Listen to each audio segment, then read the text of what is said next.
La filosofía antigua, la filosofía antigua les decía, se va a dividir en cuatro periodos, ¿ya? Cuatro periodos, ¿ya? El periodo cosmológico, el periodo ontológico, perdón, antropológico, es primero, ¿ya? A ver, cosmológico, antropológico, somos hoy día, ¿ya? El cosmológico y el antropológico. Luego viene el periodo cosmológico, también llamado de los grandes sistemas, y el periodo helenístico romano, ¿ya? Esos son los cuatro periodos de la filosofía antigua, ¿ya? Entonces, insisto, ya empezamos con el periodo cosmológico y el periodo antropológico, ¿ya? Muy bien. Ahí está, filosofía antigua, periodos cosmológico y antropológico. Bueno, el periodo cosmológico entonces es la primera etapa de la filosofía antigua, ¿ya? El primer periodo o etapa de la filosofía antigua, ¿ya? Comprende a los sabios ubicados aproximadamente entre los siglos 7 y 5 antes de nuestra era, ¿ya? Hasta ahí se remontan los inicios de la filosofía, como habíamos visto, ¿no es cierto? Con Tales de Mileto, ¿no? El fundador de la escuela de Mileto, en Jonia, ¿no es cierto? Eso habíamos visto la semana pasada, ¿no? Justamente Tales de Mileto y la escuela de Mileto corresponden o pertenecen a este periodo pues, cosmológico, que es del inicio de la filosofía, ¿ya? Ellos estaban interesados sobre todo por el estudio de la naturaleza, ¿ya? Específicamente se preguntaban respecto a cuál es el principio de la naturaleza. Ese era su tema central, ¿ya? ¿Cuál es el principio de la naturaleza? Entiéndase por naturaleza mundo, ¿no? Ya, a ver, en esta época todavía no se utilizaba términos pues como galaxia, universo, ¿no? Simplemente se preguntaban acerca del principio de la naturaleza o mundo, ya esa era su preocupación, ¿de acuerdo? Ahora, yo te había señalado que la filosofía surge como oposición a la mitología, ¿no? Como oposición al mito, ¿no? Se va a utilizar la razón, ¿ya? La razón. De ahí que vamos a ver algunas diferencias. Por ejemplo, para ellos, para los filósofos del periodo cosmológico, ¿ya? La naturaleza o el mundo es eterno, ¿ya? No tiene origen ni tendrá final, ¿de acuerdo? Eso ya es un rompimiento, ¿no? O sea, no hay pues no hay una creación, ¿no? ¿Ya? ¿De acuerdo? La naturaleza es eterna, ya. Ahora, es material, no es una entidad ideal, sino física concreta, ¿no? Ellos, por ejemplo, cuando hablan del principio, vas a ver que van a proponer el agua, el aire, el fuego, el apeirón, o sea, entes materiales, ¿ya? Permanente, es siempre el mismo, a pesar de que las demás cosas cambian, ¿no? Por eso, porque es el principio, pues, ¿no? Muy bien, y se puede comprender de manera racional. Nuestra capacidad racional nos permite conocer el principio de la naturaleza, ¿de acuerdo? Algunas características del pensamiento, ya, de estos filósofos. Entonces, uno, físicos, ¿no? Así se le llamaba, físicos le llamaban, porque su interés está centrado en estudiar la naturaleza, ¿ya? Materialistas, porque nos enseñaron que la naturaleza siempre existió, ¿ya? Ya lo estamos mencionando varias veces, ¿ya? No lo hizo ningún dios ni ningún hombre, ¿de acuerdo? Y los zoístas, sin embargo, ya estaban convencidos de que la naturaleza es un ser vivo, ya ellos porque percibían al mundo en permanente cambio, de la misma forma que las plantas o animales, ya así entendían al mundo ellos como un ser vivo, ya la naturaleza como un ser vivo, ¿de acuerdo? Listo. Muy bien, ahora sí vamos a sus representantes, ¿ya? A ver, tenemos a Tales de Mileto como el primer filósofo de la historia, ¿ya? Tales de Mileto eh, es conocido además por otras proezas, ¿ya? Él fue uno de los primeros conocidos en predecir un eclipse solar, ¿ya? También cuentan que calculó la altura de una de las pirámides de Egipto, ¿ya? A través de la medición de la sombra, ¿no? Así es, ¿ya? Ese es Tales de Mileto, ¿ya?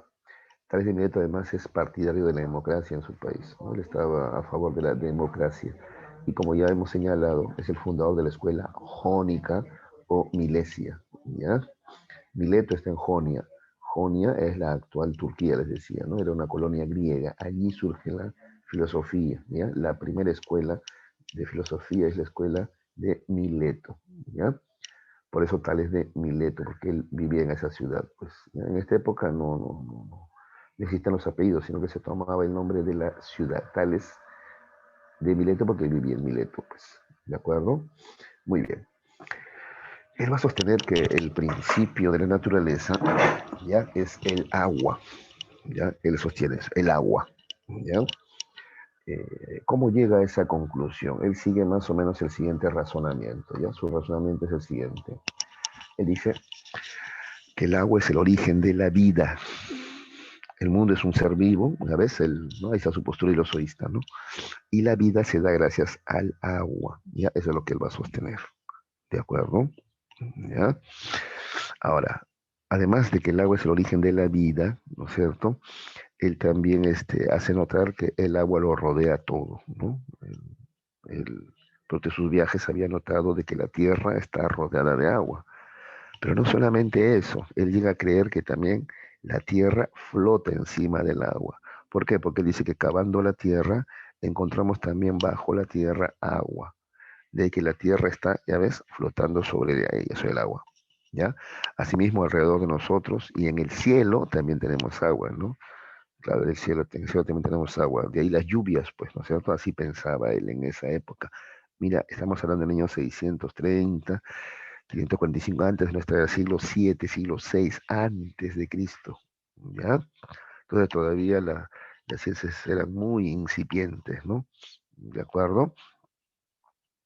Entonces, estas ideas son las primeras ideas racionales, no mitológicas, para explicar el origen de la naturaleza, ¿ya?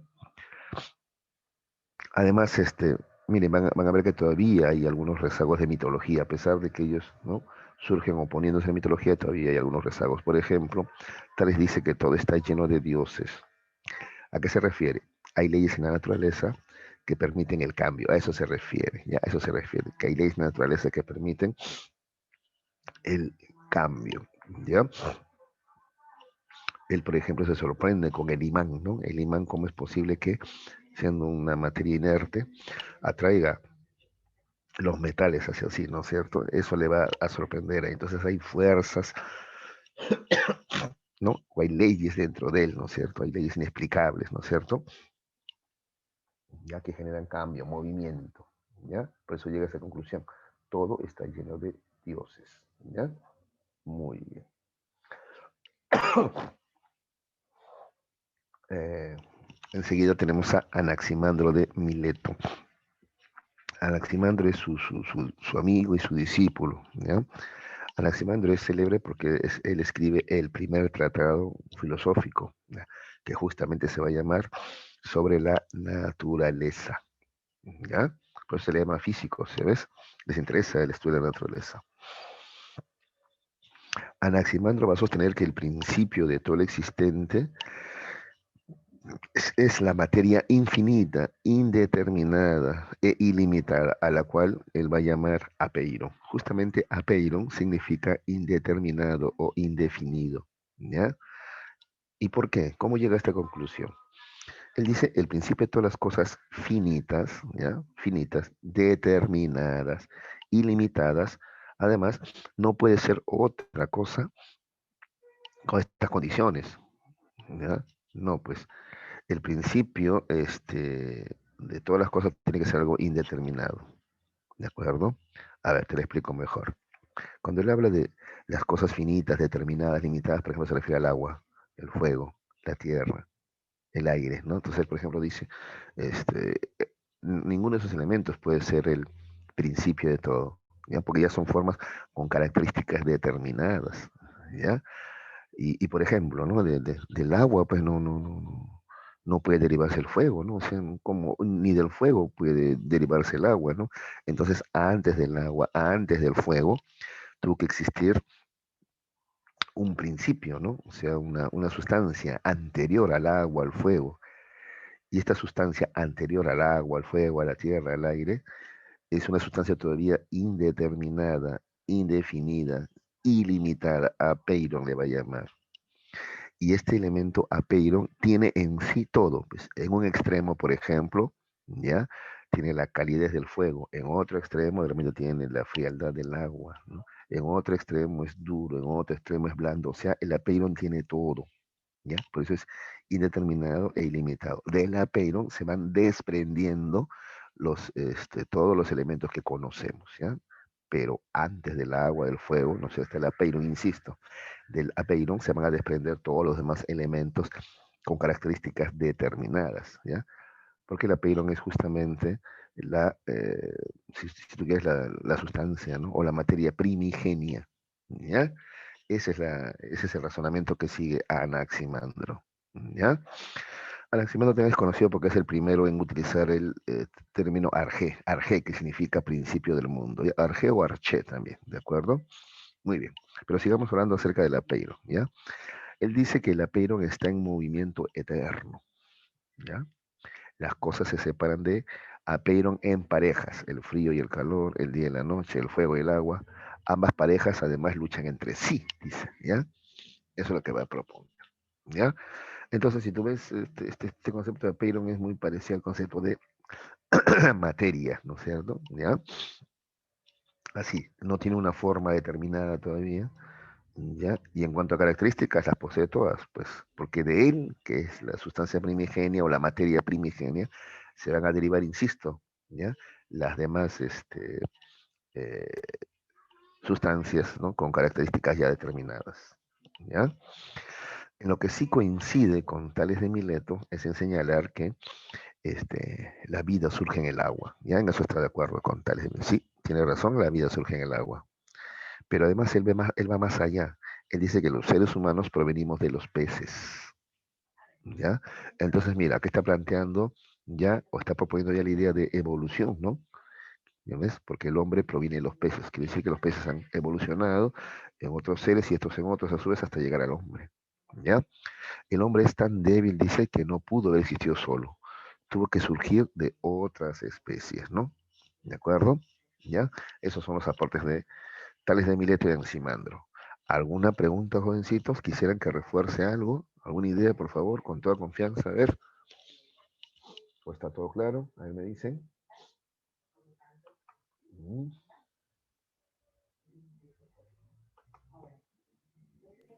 Profe, Sí, ¿me puede repetir otra vez qué significa todo está lleno de dioses? claro, claro, claro. Ya. Lo que pasa es que Tales de Mileto nota que hay cambios, hay movimientos, ¿no? Por ejemplo, la planta crece, ¿no?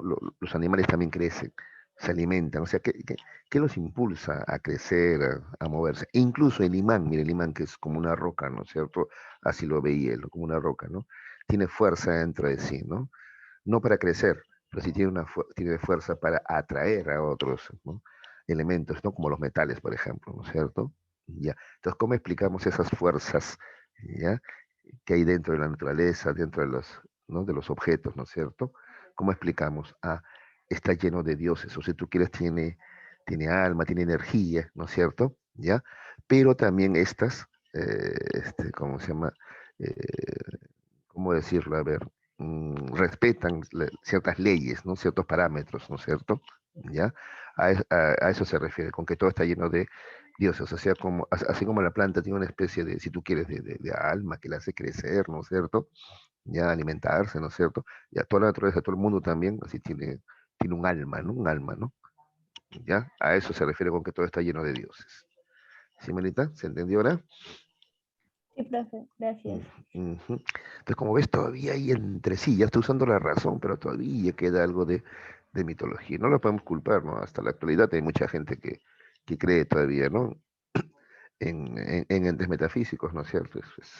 ¿No? Muy bien. El hombre no es pues, pura razón, ¿no? También hay sentimientos como el temor, el amor, etcétera, ¿no? Bueno, en fin, ahí vamos a dejar eso. ¿Alguna pregunta más?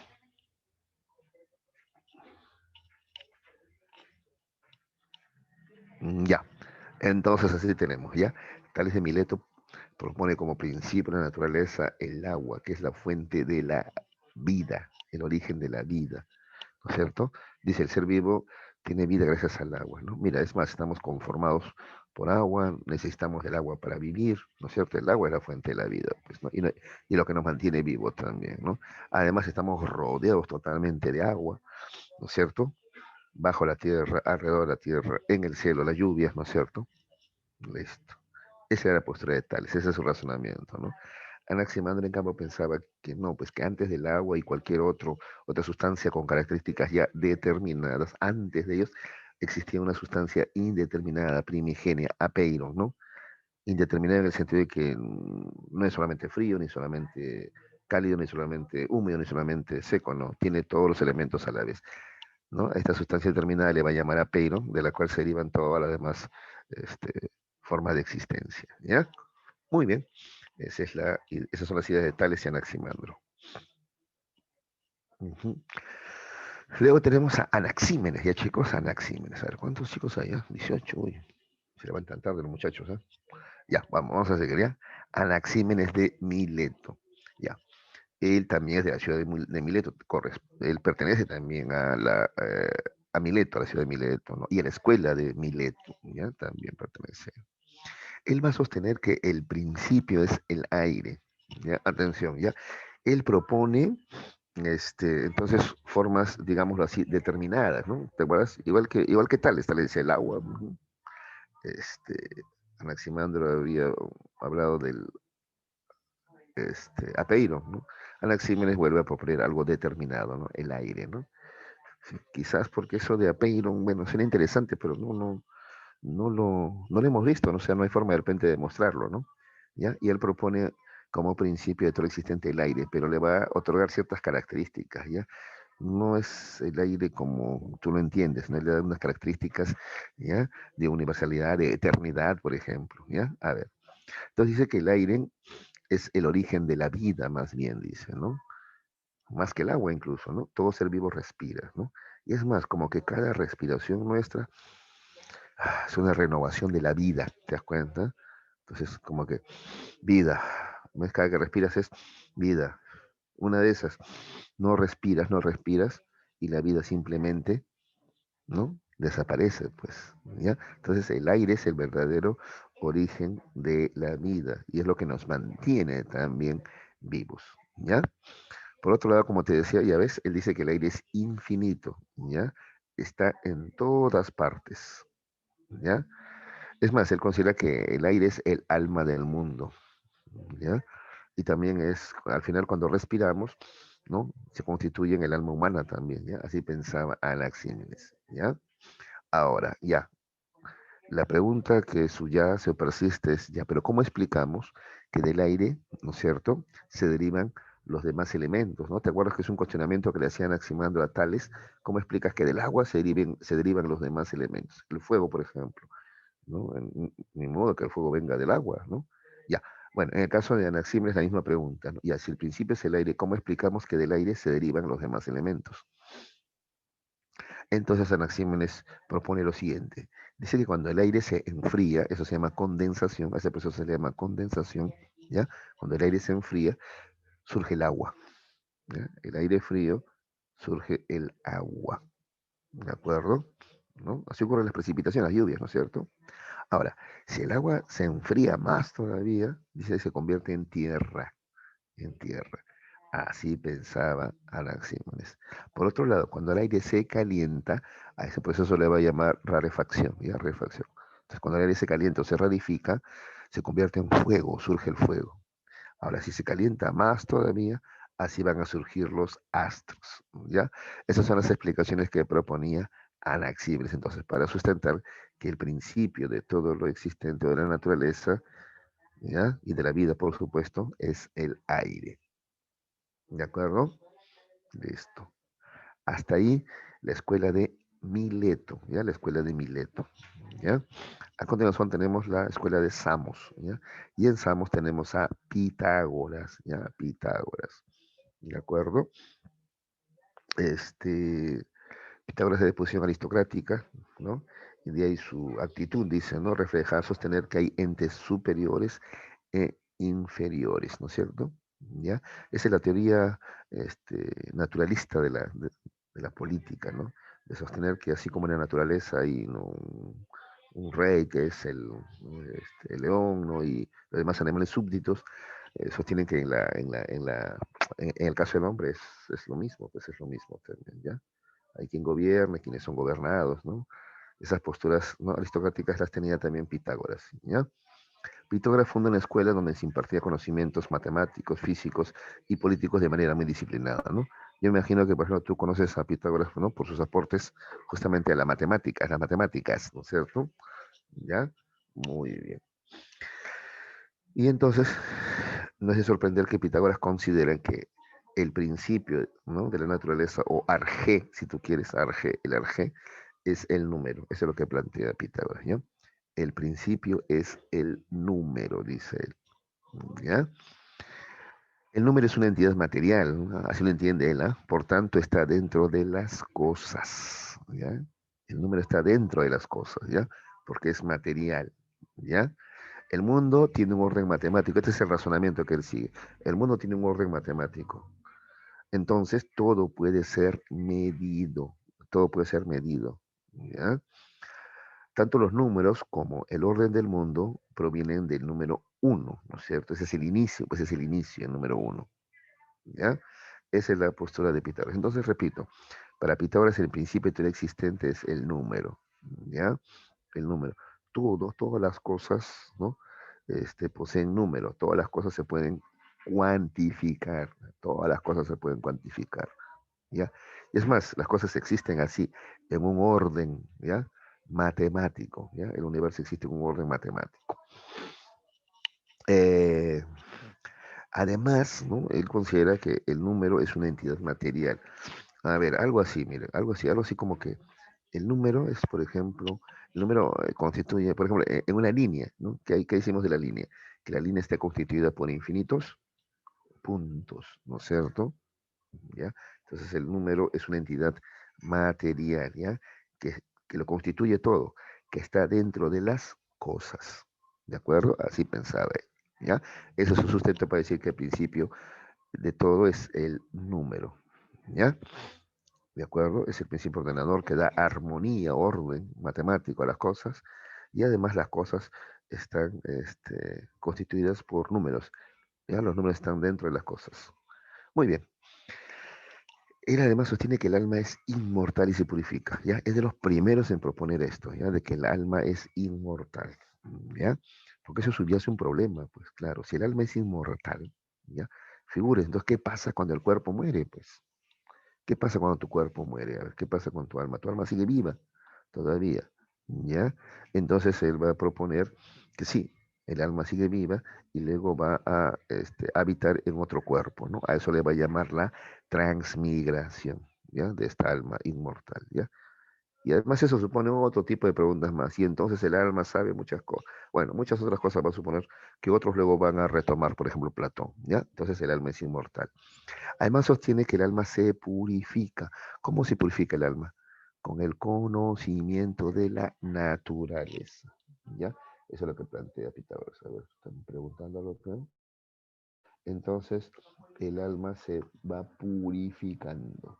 ¿Ya? El alma se purifica cuando tú, por ejemplo, estudias, ¿no?, las ciencias, la física, la matemática. ¿Ya? ¿De acuerdo? A ver, ¿qué dice Melita? A ver. ¿Qué hecho pasó para que Anaxímenes diga que el principio es el aire? La escuela de Mileto, ¿qué oposición ocupaba? O sea, es decir, si era materialista, físico u otro. Ya, muy bien. Ya, a ver, para no dejar con la duda, Melita, ¿ya? Anaxímenes propone el aire. Mira, ellos son, o sea, no, más o menos, no, a ver, claro, Anaxímenes es un poquito más joven, ¿no? Él propone el aire, él propone nuevamente una forma de determinar. No necesariamente lo hace por oposición, ¿ya? Pero se cree que él razonó de esa manera, ¿no? El apeiro no, es una hipótesis, pero no lo podemos comprobar, ¿no? A él le parecía más comprobable, más fácil de comprobar que el aire sí, porque el aire sí, él observaba que rodea todo, el aire entra en nosotros y nos da vida, ¿no? El aire es la fuente de la vida, ¿no es cierto? ¿ya? Entonces por ahí va la cosa, ¿ya? Como que el aire sí es algo que él observaba, ¿ya? En la naturaleza. Y sí, se les llama físicos a ellos, físicos o también naturalistas también se le llama. ¿Por qué? Porque su interés estaba en la naturaleza. Específicamente se preguntaban acerca del origen, ¿no? De la naturaleza, ¿de acuerdo? Sí, se le llama físicos, ¿ya? Algunos consideran que además, ya y eso sí ya es opinión de algunos, ¿ya? O pensamiento de algunos, que además ellos son materialistas. ¿Por qué? Porque no están proponiendo como origen de todo, ¿no? Un Dios creó, no, el mundo y listo, se acabó. No, no, no. Ellos proponen, tratan de explicarse, ¿no es cierto?, el origen del mundo y además ya están utilizando entes materiales como el principio de todo, ¿no? El agua es material, ¿no? El aire también, el apeiron también. ¿Ya? En ese sentido, algunos consideran que tienen una postura materialista, ¿ya? Pero si tú ves, no es terminada, ¿no? Por ejemplo, acá Tales está hablando de que todo está lleno de dioses, ¿no? Por ejemplo, ese no es una postura totalmente materialista. O sea, todavía tienen pues sus contradicciones, sus limitaciones. Hay que entender que la filosofía recién está apareciendo con ellos, pues. ¿De acuerdo? Simelita, ¿respondió a tu pregunta? Sí, profe, gracias. Listo. Ya, entonces sigamos con Pitágoras. Ya hemos llegado a la escuela de Samos, ya, ¿no es cierto? Y Pitágoras plantea que el principio de todo existente es el número, ¿no? ¿De acuerdo? Porque, insisto, ¿no? El número es una especie de principio ordenador de todo, ¿no? Porque todo lo que existe existe en un número, cantidad determinados, ¿no es cierto? ¿Ya? Todo lo que existe existe en un número y cantidad determinados. ¿De acuerdo? Además, ¿no? Además que considera que el número es una entidad material. ¿Por qué? Porque todo está constituido por números, te decía, ¿no es cierto? Todo, ¿no? El número se expresa en el punto, te decía yo, ¿no? Por ejemplo, una línea tiene infinitos puntos, ¿no es cierto? ¿Ya? Muy bien. Además, Pitágoras sostenía que el alma es inmortal, ¿no? Es el primero en proponer esto, y además se purifica con el conocimiento de la naturaleza, ¿ya? El físico es el supremo purificado que manda a los demás. A diferencia de sus subordinados, en el físico su razón domina a sus sentimientos y deseos, ¿no? Mientras que los demás de repente están más preocupados por los deseos carnales, ¿no es cierto? ¿Ya? La comida, el sexo, qué sé yo. En cambio, el físico tiene un alma más pura porque su centro, ¿no?, de preocupación es justamente la ciencia, ¿ya? A eso se refería Pitágoras, ¿ya? Por eso es el supremo purificado, ¿ya? El físico. ¿De acuerdo? A ver, ¿alguna pregunta? Ah, ya. ¿Cómo estás, Indirita? Buenos días. Ya. Ese es Pitágoras. ¿Ya? Muy bien. Pitágoras perteneció a los... A ver, ahorita me voy a acordar cómo se llama esta orden, ¿no? Hay gente pues que cree que los números tienen incluso un significado, ¿no es cierto? ¿Ya? Pitágoras en un momento perteneció, ¿no?, a esa orden. Ay, ¿cómo se llama esto? Se me fue el nombre ahorita. Pero bueno, pero luego no comparte todas las posiciones que ellos tienen, pues ya, ¿no? De creer que ciertos números son sagrados o especiales, ¿no? ¿Ya? Lo que sí él cree que el universo está ordenado ¿no?, en cierto número, en cierta cantidad, ¿no? Y por eso mismo se puede medir, pues se puede cuantificar, ¿no es cierto? ¿Ya? Por eso el número es el principio de todo lo existente. Listo. ¿Alguna pregunta sobre Anaxímenes o Pitágoras?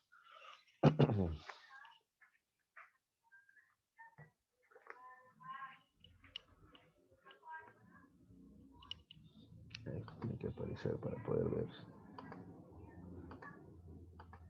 Ya está. Ya, sigamos entonces, ¿ya?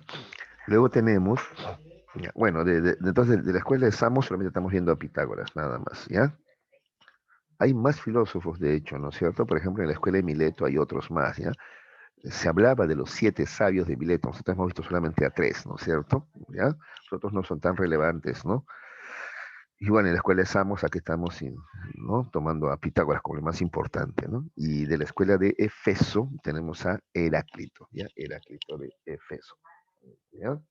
También partidario de la aristocracia. ¿Qué es lo que propone Heráclito?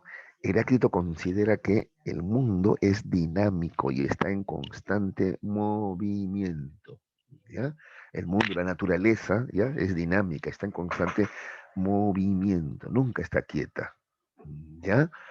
Eh, por eso él elige como principio de todo el existente el fuego. ¿Y por qué elige el fuego? Porque el fuego representa justamente ese dinamismo, pues. El fuego es una perpetua lucha entre el ser y el no ser, ¿ya? El fuego, ¿ya? Es, repito, representa ese dinamismo, ¿no? Esa lucha entre ser, ¿no es cierto? O sea, existir y no ser, o sea, extinguirse. Pues, ¿te das cuenta? Ya ese es el fuego. Este es su argumento. Miren, el fuego, dice, es el elemento más dinámico, pues está en permanente movimiento. Yo te dije, lucha entre ser y no ser, ¿no? El mundo es dinámico, pensaba Heráclito, ¿no? Está en permanente movimiento. Todo fluye, dice Heráclito, ¿no? Es más, a Heráclito se le atribuye esta frase que dice que tú no puedes bañarte dos veces en las mismas aguas de un río, porque todo fluye, ¿ya? Si te pones a pensar en el sentido estricto, ya no es el mismo río. Puede ser el mismo cauce, tal vez, pero las mismas aguas ya no son. Entonces, por eso dice él, tú no puedes bañarte dos veces en las mismas aguas de un río. Eso lo dice para demostrarte que todo fluye, todo está en constante movimiento, ¿no? ¿Ya? Dice que aparentemente, ¿no? Parece que las cosas no cambiaran, pero en realidad todo está cambiando constantemente, ¿ya? Por ejemplo, te vuelvo a repetir, ya no es el mismo río, no son las mismas aguas, ni los mismos peces, seguramente son otros, ¿no es cierto? ¿Ya? Igual, no sé, tú vas al parque y vuelves en unos meses y es el mismo lugar físico, geográfico, pero son otras plantas, son otros insectos, son otras aves, o sea, ya no es el mismo, porque todo fluye, todo está en constante cambio, ¿ya? Dice, debido a este cambio constante, las cosas son, eso quiere decir existen, y dejan de ser a cada momento. ¿Ya? O sea, son y dejan de ser. Son y ya no son las cosas constantemente. A eso se refiere con que todo está en constante cambio. ¿Ya? ¿De acuerdo? El ser y dejar ser, ¿no? Eso de, ¿no? Ser y ya no ser, ¿no? Confirma que todo está regido por una ley suprema. ¿Y cuál es esa ley suprema? La contradicción, que señala que las cosas son y no son a la vez. ¿Ya? ¿De acuerdo? Gracias a esta ley en la naturaleza encontramos parejas contradictorias, como por ejemplo el día y la noche, ¿no? El día deja de ser día y se vuelve noche, la noche deja de ser noche y se vuelve día. O tenemos la sequedad y la humedad, el varón y la mujer, ¿ya? Entonces para él, este dinamismo, este cambio, este todo fluye, este movimiento, se debe a la lucha de contrarios, ¿ya? Las parejas de contrarios. Ahora, las parejas de contrarios luchan entre sí, pero a la vez también se necesitan, ¿ah? Pues él concluye, la guerra es la madre, la guerra cuando habla de guerra se refiere a la contradicción, ¿no? O la lucha de contrarios, ¿no? Es la madre de todas las cosas. Por ejemplo, no podría existir día si no hay noche, ¿de acuerdo? ¿Cómo podemos hablar de justicia si no hay injusticia? Así pensaba él, ¿ya? ¿Cómo podemos hablar de hombre si no hay mujer? ¿Ya? Entonces, hay una lucha entre contrarios, pero a la vez uno no puede existir sin el otro. Y justamente esta lucha, insisto, es la que genera el dinamismo del mundo. ¿Ya? ¿De acuerdo? Ahora, esta suprema ley del mundo solamente se puede comprender de manera racional, dice él. ¿Por qué? Porque vuelvo a repetir, los sentidos te engañan, los sentidos a veces te muestran un mundo que no cambia, ¿no? Pero si tú usas la razón, vas a ver que en realidad todo está en perpetuo cambio, dinamismo, todo está fluyendo, ¿de acuerdo? Esa es la postura de Heráclito, ¿ya? Entonces Heráclito es célebre por eso, por proponer que todo está en constante movimiento, en constante contradicción, lucha de contrarios, ¿ya? Entre el día y la noche, lo seco y lo húmedo, ¿no? Etcétera, ¿ya? Muy bien. Ese es Heráclito. Mucha atención a lo que dice, ¿ah? Él dice que las cosas son y dejan de ser a cada momento, ¿no? Luego vas a ver que Parménides piensa totalmente diferente, ¿no? Parménides por eso es contrario a Heráclito en muchos aspectos, ¿ya? Muy bien, pero antes de ver a Parménides vamos a ver a Genófanes, ¿ya? Genófanes de Colofón, ¿ya?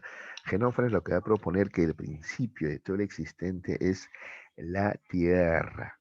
Cuando hablamos de tierra nos referimos a la naturaleza, ¿ya? La tierra, la naturaleza, es el verdadero Dios, dice Genófanes, ¿ya? Y él es más directo ya contra la mitología, ¿te das cuenta? ¿Ya? Entonces, ¿por qué dice que la tierra o naturaleza es el verdadero Dios? Porque gracias a él, a la naturaleza, ¿no? Existimos y crecemos, ¿ya? Además, él sostiene que la naturaleza es una sola, ¿ya? Toda unida, como un ser vivo, pues, ¿no? Inmóvil inmutable, o sea que hay cambios aparentes nomás, pero esencialmente nunca cambia, ¿ya? Y esférica, ¿ya? Por más que cambien las cosas, dice, siempre estamos en este mismo, ¿ya?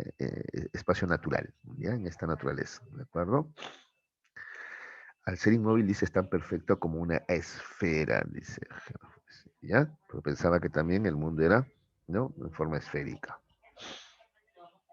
¿Qué más? Él dice que el hombre crea a los dioses a su imagen y semejanza. Esos dioses son falsos. ¿Ves? Aquí sí hay ¿ves? Hay un choque directo, ¿no? Con la mitología, ¿te das cuenta? ¿Ya? Él cree que los hombres crean a los dioses a su imagen y semejanza. Mira lo que dice, ¿eh? Entonces tú puedes notar, por ejemplo, que los griegos han creado a los dioses griegos iguales a ellos, ¿no? Incluso física, cuando se los representa, incluso físicamente son igualitos, ¿no es cierto? Y en cuanto a ciertos comportamientos también, ¿no? Sí, orgullosos, por ejemplo, ¿no es cierto? ¿Ya?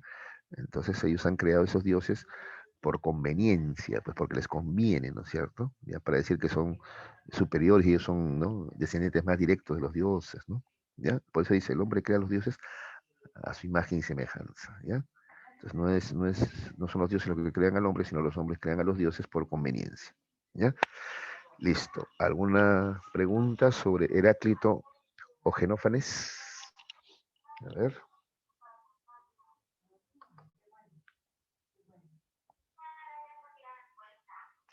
La frase más conocida de Heráclito. Todo fluye, todo cambia. No puedes bañarte dos veces en las mismas aguas de un río. No sé, ¿hay alguna otra? A ver, que han escuchado ustedes de repente. Profe, ¿me explica más sobre el principio del fuego? ¿Principio de qué? Del fuego. El principio es el fuego. Ya, de acuerdo. ¿Por qué Heráclito elige o dice que el fuego es el principio, ¿no? de la naturaleza? Porque el fuego es el elemento que mejor representa la lucha entre ser y no ser. ¿Ya? Cuando hablo de ser, hablo de existencia. ¿Ya? Ser es existir. ¿Ya? Y cuando hablo de no ser, es dejar de existir. ¿De acuerdo? ¿Ya? El fuego es el elemento más dinámico, por eso lo elige. Porque para él, ¿qué es lo perpetuo que hay en el mundo? En el mundo lo perpetuo es el cambio, el movimiento. ¿Ya? Vuelvo a repetir, para él el cambio o movimiento es lucha entre ser y no ser. ¿Ya? ¿De acuerdo?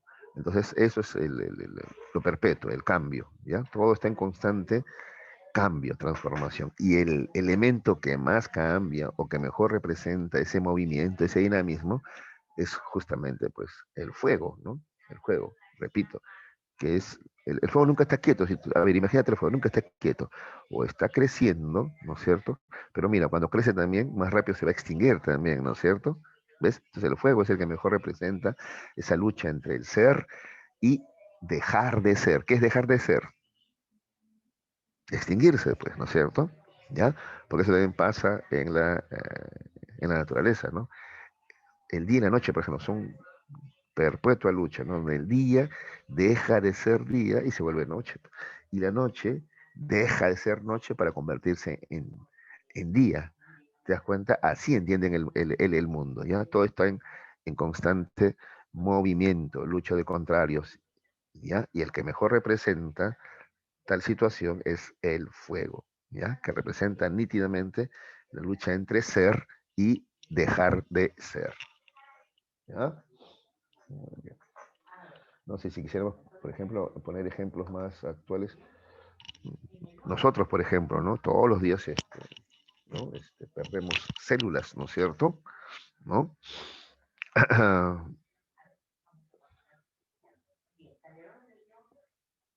ver, Bríos me está diciendo que en el PDF los nombres no están iguales, ni las fechas. Qué extraño. ¿Sí? A ver, yo lo voy a... Ahora terminando la clase, inmediatamente vuelvo a convertir estas PDF, diapositivas en PDF y las vuelvo a subir a ver. ¿Ya? ¿De acuerdo? Ujú. Melita me dice que sí están iguales, ¿ah? Pero bueno, ya, igual yo por si acaso, qué raro, qué extraño, ¿eh? ¿Ya? A ver.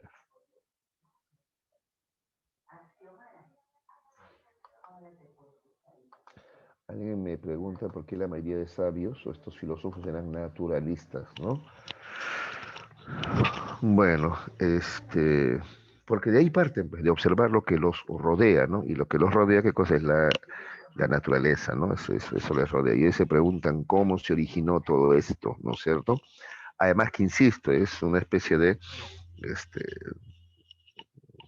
uso de raciocinio para explicarse lo que la mitología también explicaba, pero la mitología lo explica, ¿no? Con intervención divina, ¿no? La mano de los dioses, ¿no? Que ellos van a tratar de explicarse, ¿no? En la naturaleza misma, cómo es que ocurren estos cambios, ¿ya? Muy bien, sigamos. Parménides, a ver, atención con Parménides, ¿ya? Parménides de Elea, ¿ya? Parménides de Elea es fundador de la escuela filosófica de Elea, justamente, ¿ya? Organización que postuló la irrealidad del movimiento. ¿Ves? Mira, él es contrario a Heráclito. Mientras para Heráclito todo cambia, todo está en constante movimiento, en cambio, ¿no es cierto? Ya. Para Parménides, por otro lado, el movimiento no es real. Mira, mientras para Heráclito las cosas parece que estuvieran quietas, ¿no? Por ejemplo, el mismo río, pero en apariencia, pues en realidad está cambiando, no son las mismas aguas, no son los mismos peces, no sé, todo ha cambiado, ya.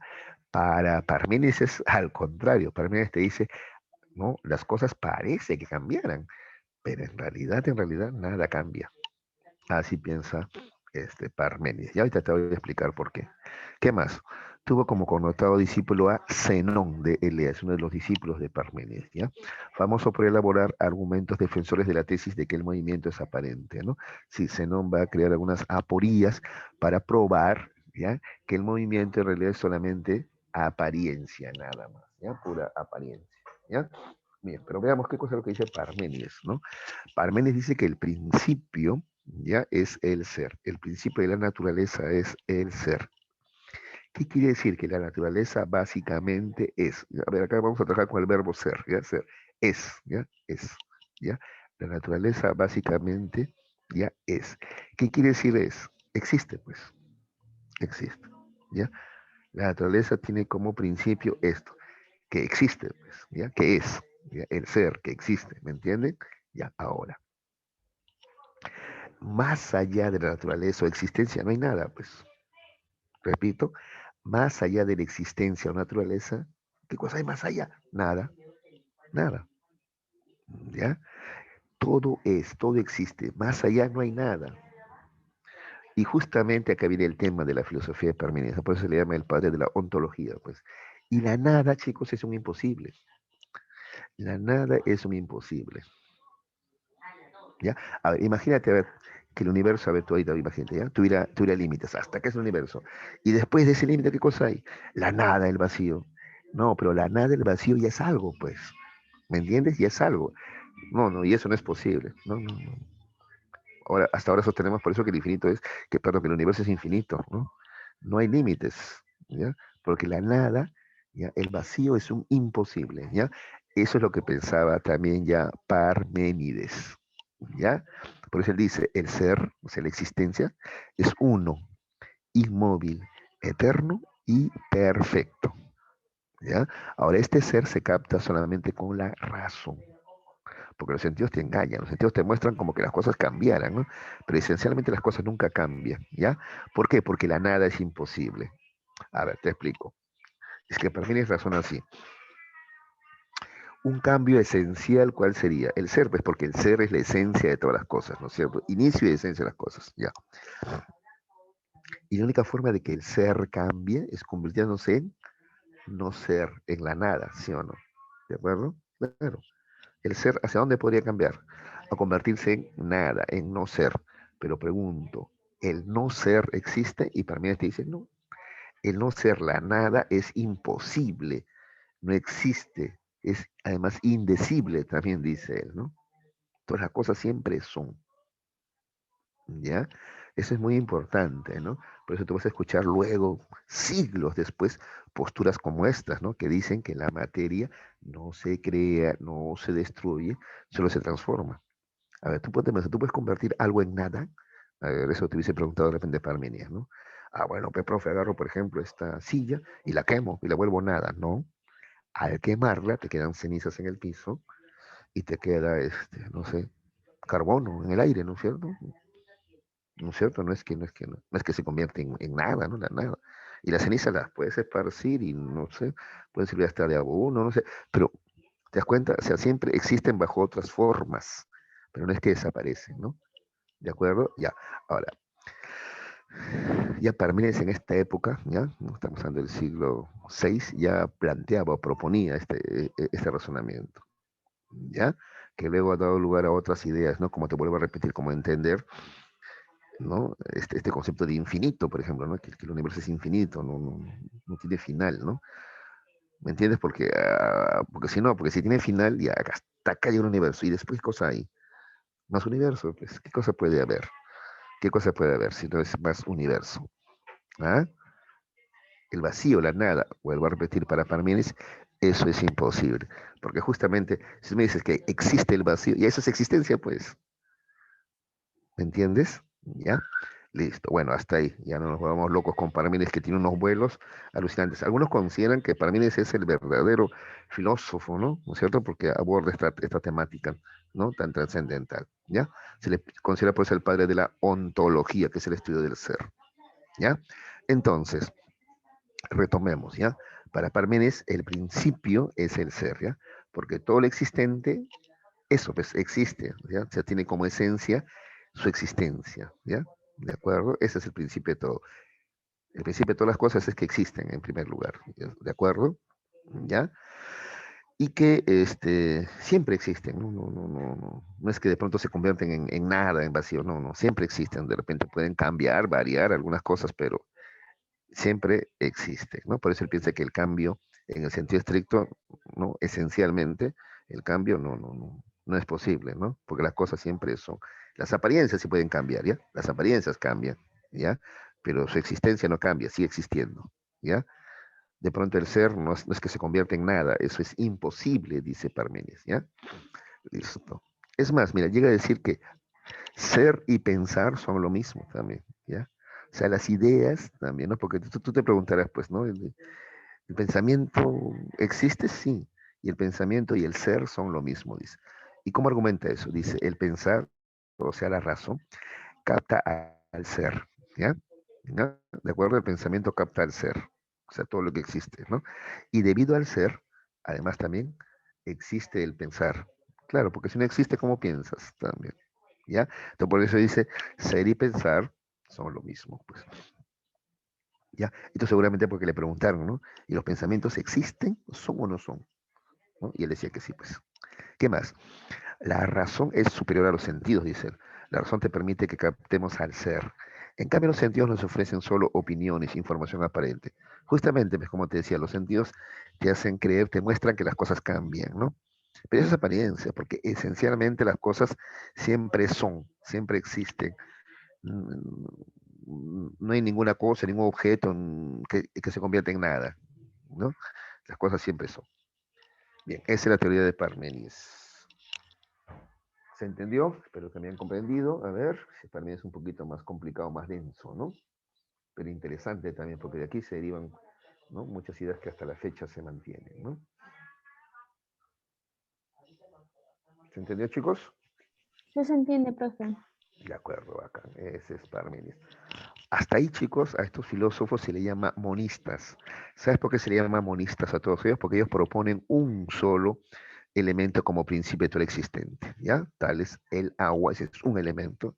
Anaximandro, el apeirón, ese es un elemento. Anaxímenes, el aire, un elemento. Pitágoras, el número, ¿no? Todo se inicia con el número uno, ese es un elemento. Heráclito dice que es el fuego, un elemento. Genófanes, la tierra. Y Parmenides, el ser, ¿ya? Siempre se llama monistas, ¿ya? Porque proponen un solo elemento. A partir de acá vamos a ver a los pluralistas, ¿ya? Se le llama pluralista porque no van a proponer uno, sino varios elementos primigenios, ¿ya? No uno, sino varios. Por ejemplo, Empédocles, ¿ya? Va a plantear que todas las cosas que conocemos están constituidas por cuatro elementos. Y a veces es pluralismo ya. ¿Y cuáles son los cuatro elementos que constituyen todo lo que conocemos? Agua, aire, tierra y fuego. ¿Ya? Esos son los pluralistas entonces, ¿ya? Aquí vamos a ver más adelante Demócrito, por ejemplo, y los átomos no es uno, sino son infinitos, ¿ya? Muy bien, ahora empecemos entonces con Empédocles. Empédocles de Agrigento, y él es partidario de la democracia, ¿ya? Él dice que el principio es el ser, en eso coincide con Parménides, ¿ya? El principio es el ser, ¿ya? Y sí, tiene razón también Parménides, y el ser solamente se capta con la razón. Sin embargo, dice, observamos movimiento, ¿no es cierto? Observamos cambio, ¿no es cierto? Ya. Ese movimiento que observamos se debe a cuatro elementos, ¿ya? Entonces, las cosas que observamos están constituidas por cuatro elementos: agua, aire, tierra y fuego. Estos elementos se combinan por atracción, que es el amor, o se separan estos elementos por el odio, ¿ya? A ver, para Empédocles el amor y el odio no son sentimientos humanos nada más, no, no, no, para él el amor y el odio son fuerzas de la naturaleza, ¿ya? Y estas fuerzas de la naturaleza unen a estos elementos, agua, aire, tierra y fuego, o los separan, ¿no? De ahí las particularidades, pues, ¿ya? Ambas fuerzas existen a la vez en todas las cosas, ¿ya? El amor y el odio existen en todas las cosas, ¿de acuerdo? Entonces, todo lo que existe, repito, está constituido por cuatro elementos, ¿ya? ¿Qué más? El conocimiento se da a través del contacto de elementos semejantes. ¿Cómo así? ¿A qué se refiere con que el conocimiento se da a través del contacto de conocimientos o elementos semejantes? Elementos semejantes. Conocemos las cosas calientes a través del calor de nuestro cuerpo, por ejemplo. ¿De acuerdo? ¿Ya? Así ocurre el conocimiento. ¿Por qué conozco yo el calor? Porque mi cuerpo también tiene calor. Semejantes. Así ocurre el conocimiento. ¿Ya?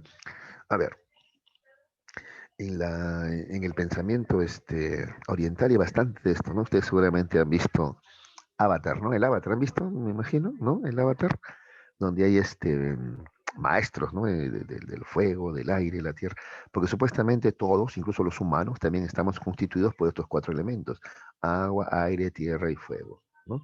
Entonces, de repente, en algunos de nosotros predomina más el agua, en otros predomina un poquito más el aire, en otros el fuego, ¿de acuerdo? ¿Ya?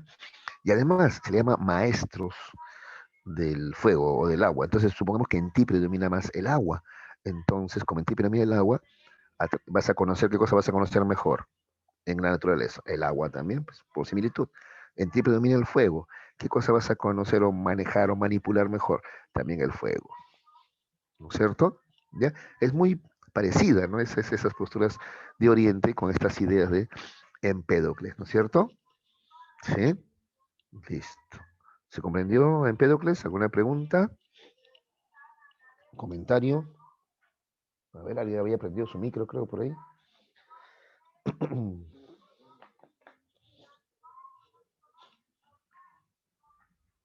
¿No hay preguntas? Ya, entonces voy a continuar ya, chicos. ¿Sí? Muy bien. Ese es Empédocles, entonces. Por eso algunos creen que Empédocles, ¿ya? Algunos creen que Empédocles un poquito trata de conciliar a Parménides y a Heráclito, ¿no es cierto? Mientras que para Parménides, ¿no? El principio es el ser, eso te dice Empédocles. Sí, el principio es el ser, dice, ¿no? ¿Ya?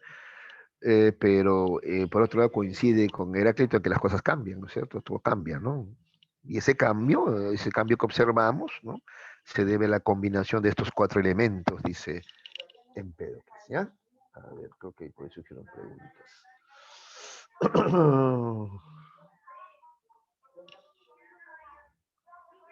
Ya está. Ah, ya Chantal me estaba comentando que sí pues ha visto Avatar. Ya, muy bien.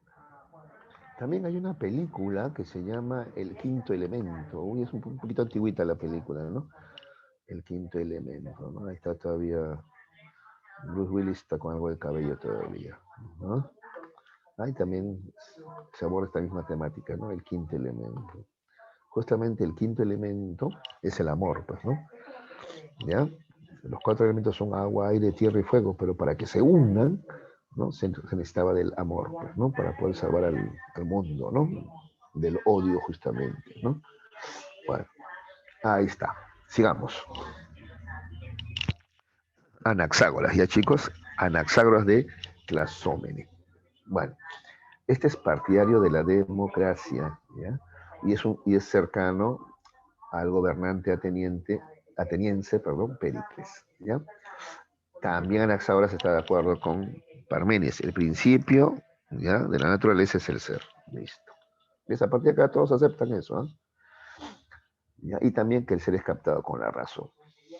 Ahora, sin embargo, el movimiento que observamos se debe a una infinita cantidad de elementos. Mira, o sea, todo lo que observamos está constituido no por 4 elementos, como decía este, Empédocles, no 4 nada más, no. Las cosas, todo lo que existe está constituido por una infinita cantidad de elementos, no solamente 4, sino una infinita cantidad de elementos a las cuales va a llamar semillas, ¿ya? Semillas, ¿ya? En griego espermata, ¿ya? Semillas, en griego espermata, ¿ya? Más adelante a estas mismas, Aristóteles le va a llamar homeomerías, ¿ya? Pero son las mismas, ¿ya? Semillas, espermata, homeomerías es lo mismo, ¿ya? Bueno, pero aquel punto es que para Anaxágoras, tú no puedes explicar todo lo que existe pues combinando solamente 4 elementos, ¿no? Así, acá está, ¿ves? Mira, 4 elementos no pueden explicar la gran variedad que hay en el mundo. En el mundo hay tantas cosas que tú no puedes explicarlo solamente por la combinación de 4 elementos, como decía Empédocles. No. Para poder explicar la gran variedad, la infinita variedad de elementos que hay, repito, no bastan 4 elementos, agua, aire, tierra y fuego, no, sino que él dice que no, las cosas están constituidas por una infinita cantidad de elementos, no 4, sino una cantidad infinita, ¿ya? Esos elementos que constituyen todo lo existentes le va a llamar, repito, semillas o espermata, ¿ya? Además, Anaxágoras dice que cada cosa contiene todos los elementos que existen, ¿ya? Pero solo algunos prevalecen, conformando las características resaltantes de las cosas. ¿De acuerdo? ¿Ya? O sea, a eso se refiere con una frase de Anaxágoras, es todo está en todo, así dice él, ¿ya? Todo está en todo, ¿ya? Ya, ¿a qué se refiere? Con que estas semillas lo constituyen todo, ¿ya? Todas estas semillas, ¿ya? Todas estas semillas espermatas, por ejemplo, constituyen al hombre, pero todas estas semillas también constituyen una planta, ¿ya? Entonces tenemos las mismas, sí, pero ¿cuál es la diferencia? ¿Cuáles predominan en las plantas? ¿En cuáles predominan en nosotros? Esa es la diferencia. ¿Te das cuenta? ¿Cuáles predominan en las plantas y cuáles predominan en nosotros? Pues, ¿ya? Pero que todas las semillas están en la planta y en los humanos, sí, todas están ahí. Pero repito, en las plantas predominan unas, por eso tienen estas características, y en el ser humano predominan otros, y por eso tenemos otras características. Lo mismo en las rocas, también están ahí todas, pero van a prevalecer, ¿no? Unas más que otras, ¿no? Y así van a tener sus características diferentes, ¿ya? Ahora, estos elementos, estas semillas, dice, se ordenan gracias a la inteligencia, mente o ley suprema ordenadora de todo, ¿no? ¿Ya? Entonces hay una inteligencia, ¿ya? Que ordena, porque ¿qué hace? Pues que, por ejemplo, estas semillas, ¿no es cierto?, estén en mayor o menor cantidad, ¿no? En unos que en otros, ¿no? Ah, gracias a la inteligencia, mente o ley suprema ordenadora de todo, ¿ya? Ya, si entonces dirás, profe, acá hay una idea como que de Dios. Sí, pero mira, nota, es como una especie de eso, pues, mente ordenadora, nada más. No es como el Dios cristiano donde se piensa que él tiene un plan para todos los humanos y no es como que más intervencionista, ¿no? Aquí no, acá es simplemente como Dios como una ley suprema o fuerza de la naturaleza, ¿no? ¿No? Que une, ¿no? O separa, que ordena, ¿ya? Así, es como una fuerza de la naturaleza. Y vas a ver que a lo largo de la historia mucha gente cree así de esa manera, ¿ya? ¿Qué más? Mira, a diferencia de Empédocles que pensaba que el conocimiento se daba por similitud, ¿no? Por ejemplo, tú conoces el calor porque en ti también hay calor. Y ya, Anaxágoras piensa lo contrario. Él dice que el conocimiento se da a través del contacto de elementos contrarios, ¿ya? Entonces tú, por ejemplo, sientes el frío del ambiente porque tu cuerpo es más cálido, ¿ves? Así, entonces es por oposición más bien que conocemos, ¿ya? Tú sientes la humedad porque tu mano está seca de repente y tocas el agua que es más húmedo, pero es seco, ¿ves? Así, entonces más bien se conoce por contrarios, pensaba Anaxágoras, ¿ya? ¿Alguna pregunta sobre Anaxágoras, jovencitos? A ver,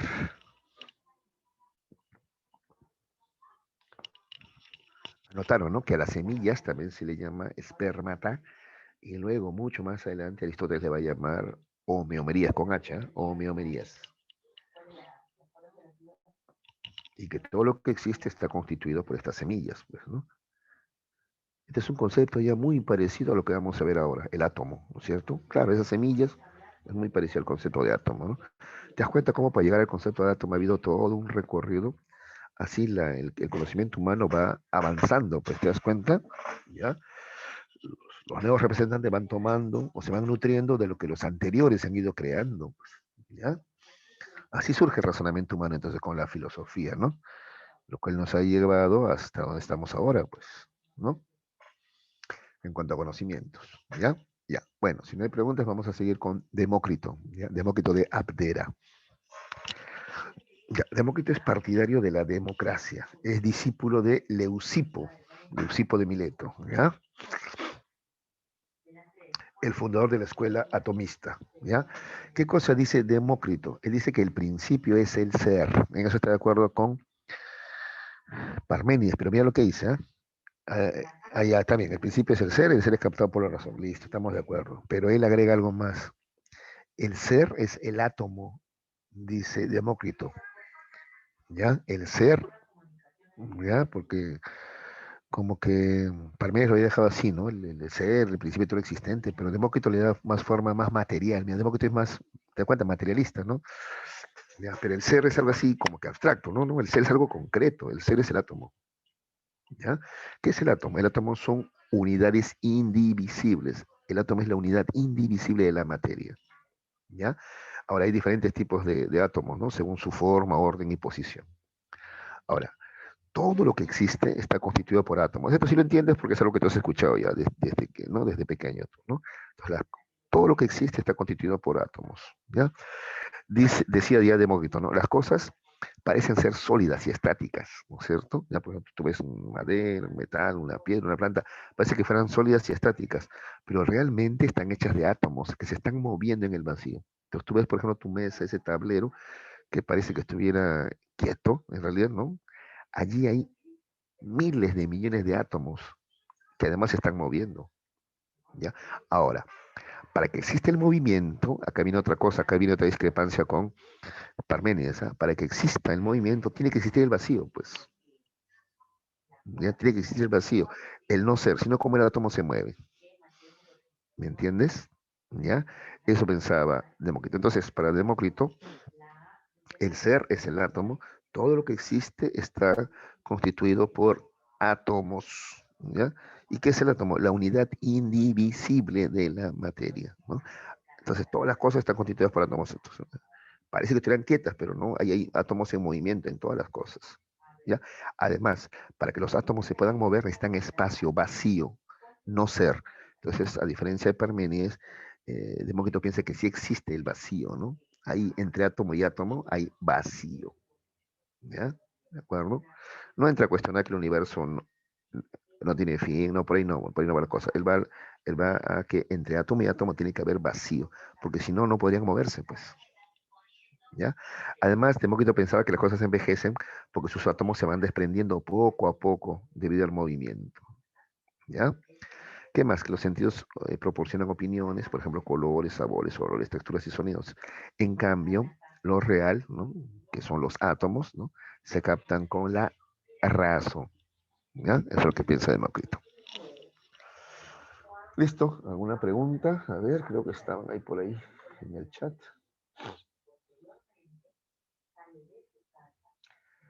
Gutiérrez ya tenían conocimiento del átomo, claro, este concepto de átomo se lo debemos a Leucipo y a Demócrito, claro, desde ahí viene este concepto, claro que sí, ¿no es cierto? Claro que para ellos el átomo era la unidad indivisible. Mucho tiempo después, ¿no? Muchísimo tiempo después, ¿no? Ya estamos descubriendo que el átomo sí se divide, pues, ¿no?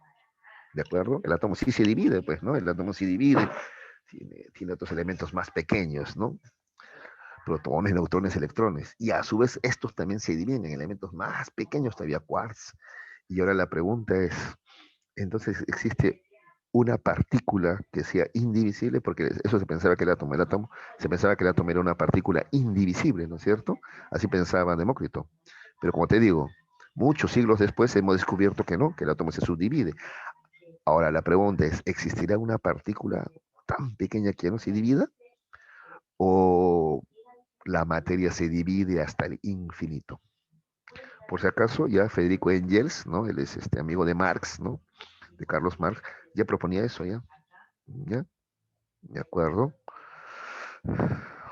Hay no sé si has visto tú la película, ¿cómo se llama? De este hombre que se hace chiquitito, el hombre hormiga, ¿no? Ant-Man, ¿no? Ahí proponen eso, por ejemplo, ¿no? Que o sea, mejor dicho, se hacía más pequeño hasta llegar a ser, ¿no? Hasta lo subatómico ya, ¿no? Hasta el mundo cuántico, ese subatómico, ¿no? Y se sigue siendo tan pequeño, y él se podía hacer más pequeño, así, hasta el infinito, o sea, no hay fin, no hay fin. Repito, a veces en nuestras cabezas eso no cabe, es difícil de entender, porque siempre estamos acostumbrados a que tiene que haber algo tan pequeño que ya no se puede dividir más, pues, ¿no? Como que todo tiene comienzo y final, ¿no? No, esto cuestiona eso, ¿no? No. Es más, llega un momento en que es tan pequeñito ya ¿no? Que ya incluso el tiempo ya no transcurre de la misma manera, ¿no? ¿De acuerdo? Entonces, si tú ves y estás atento, pues a que en las películas también hay bastante de, de- de la postura de algún filósofo por allí, ¿no? Bueno, ¿dónde quedó John Dalton? Dice. Bueno, aquí están las ideas ya de átomo, ¿no es cierto? Las ideas de ser. Estas luego han ido evolucionando, obviamente, ¿no? ¿De acuerdo? Porque Demócrito menciona el vacío. ¿Qué diferencia hay entre vacío y nada? Es lo mismo, ¿ya? Vacío o nada, ¿ya? Es lo mismo. ¿Y por qué Demócrito menciona el vacío o la nada? Porque según Demócrito los átomos se están moviendo, ¿ya? Los átomos se están moviendo, ¿de acuerdo? Y para que un átomo se mueva, ¿qué necesita? Vacío, pues, si no, ¿cómo se va a mover? Si no existe el vacío, si no existe la nada, ¿no? Y el átomo es el ser, ¿no? El átomo es todo, ¿no es cierto? Entonces los átomos no se moverían, pues. Repito, para que el átomo, que es el ser, ¿no? Se mueva, tiene que existir entre átomo y átomo vacío. Y ese vacío es la nada. ¿Mi hermanita? Listo. Muy bien. Qué buenas preguntas. Me han sido filósofos ustedes, ¿eh? Muy bien, chicos. Listo. Ahí está.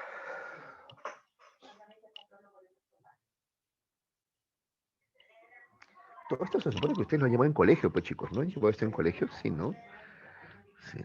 Bueno, pero igual, ¿eh? Cuando quieran cualquier duda, pregunten nomás, ¿ya? Yo encantado de poderlos ayudar. Ya. Muy bien, continuemos.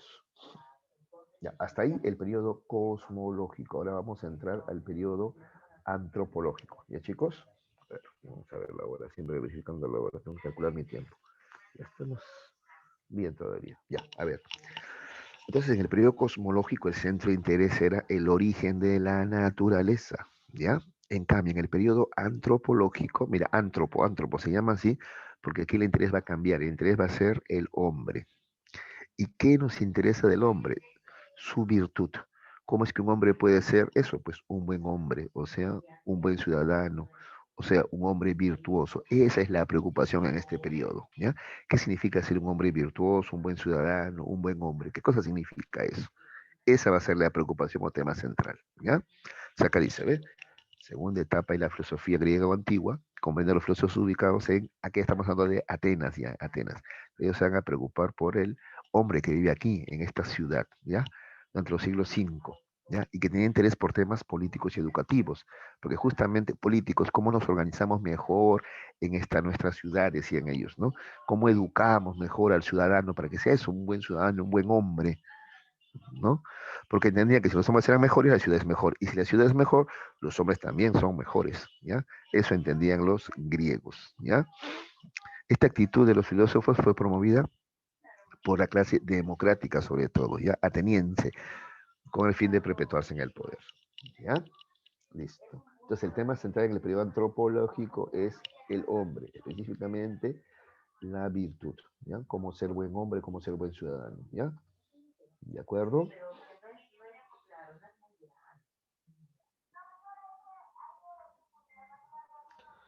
Melita. Melita, el colegio estatal. Mira, igual que yo también.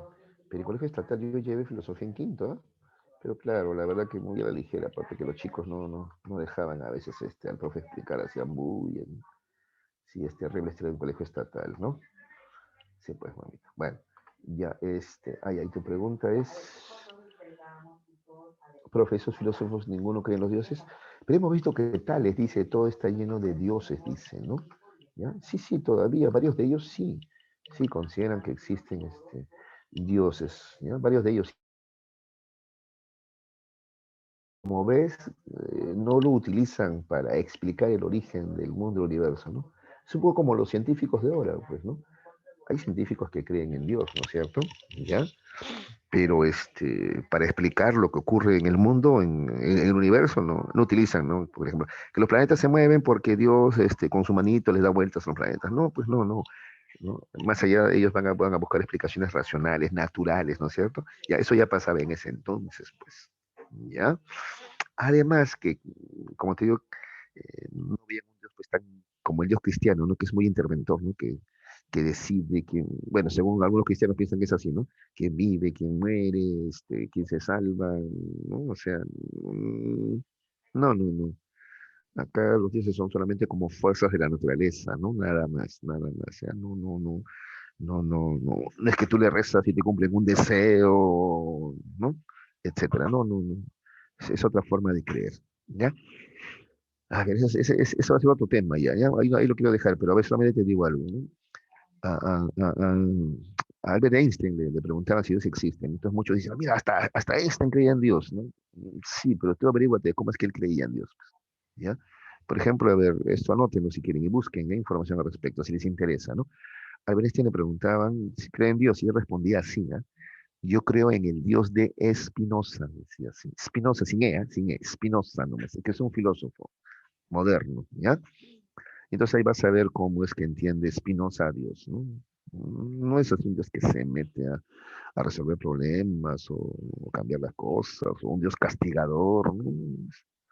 Él lo entiende como una fuerza de la naturaleza, así, ¿no? Una fuerza que impulsa la evolución, por ejemplo, ¿no? Así lo entiende, ¿ya? Otra frase de Einstein es también ya Dios no juega a los dados, ¿no? O sea, como que no, como que hay leyes en el universo, ¿no? Que, ¿no? Que todos respetan, pues, ¿no es cierto? Algo así también.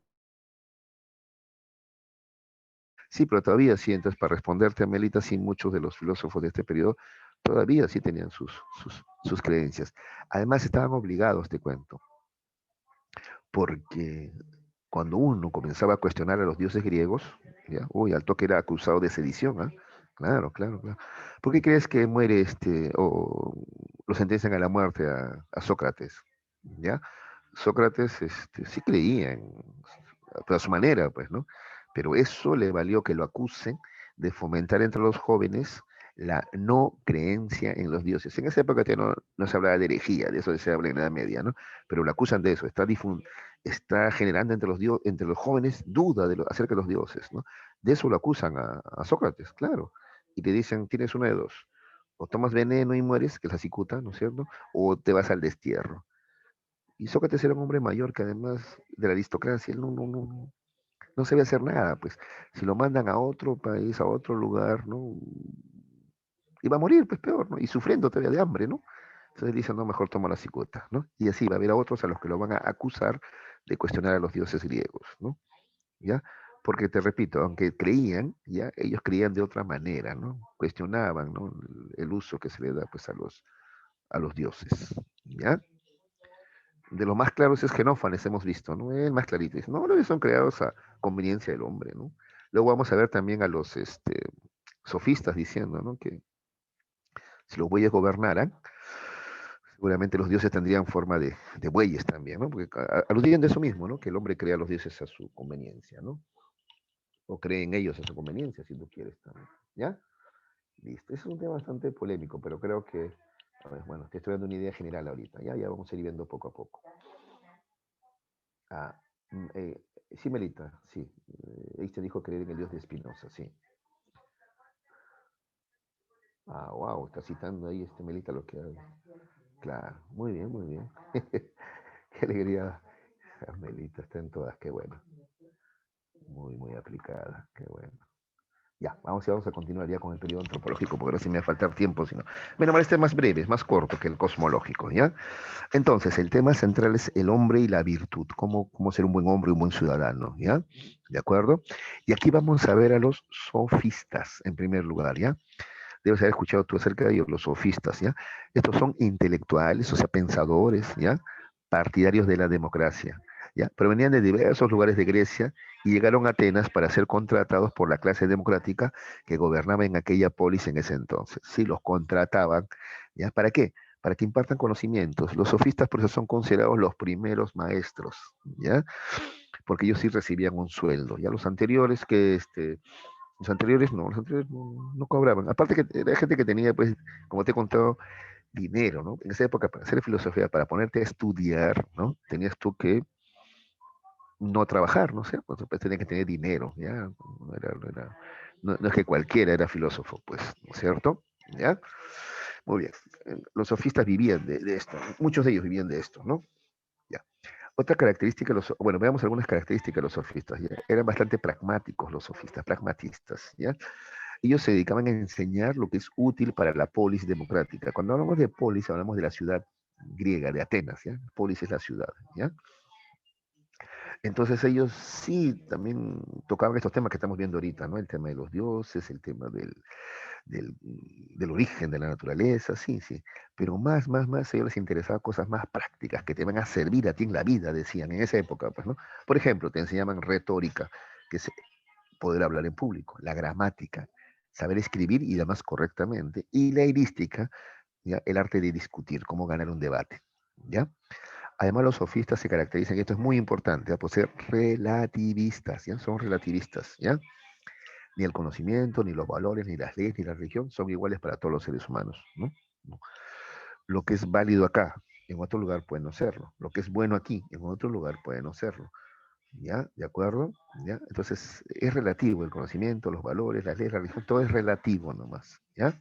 Cada sociedad produce sus propios valores, sus propias leyes, su propia religión, ¿ya? El conocimiento depende de cada uno.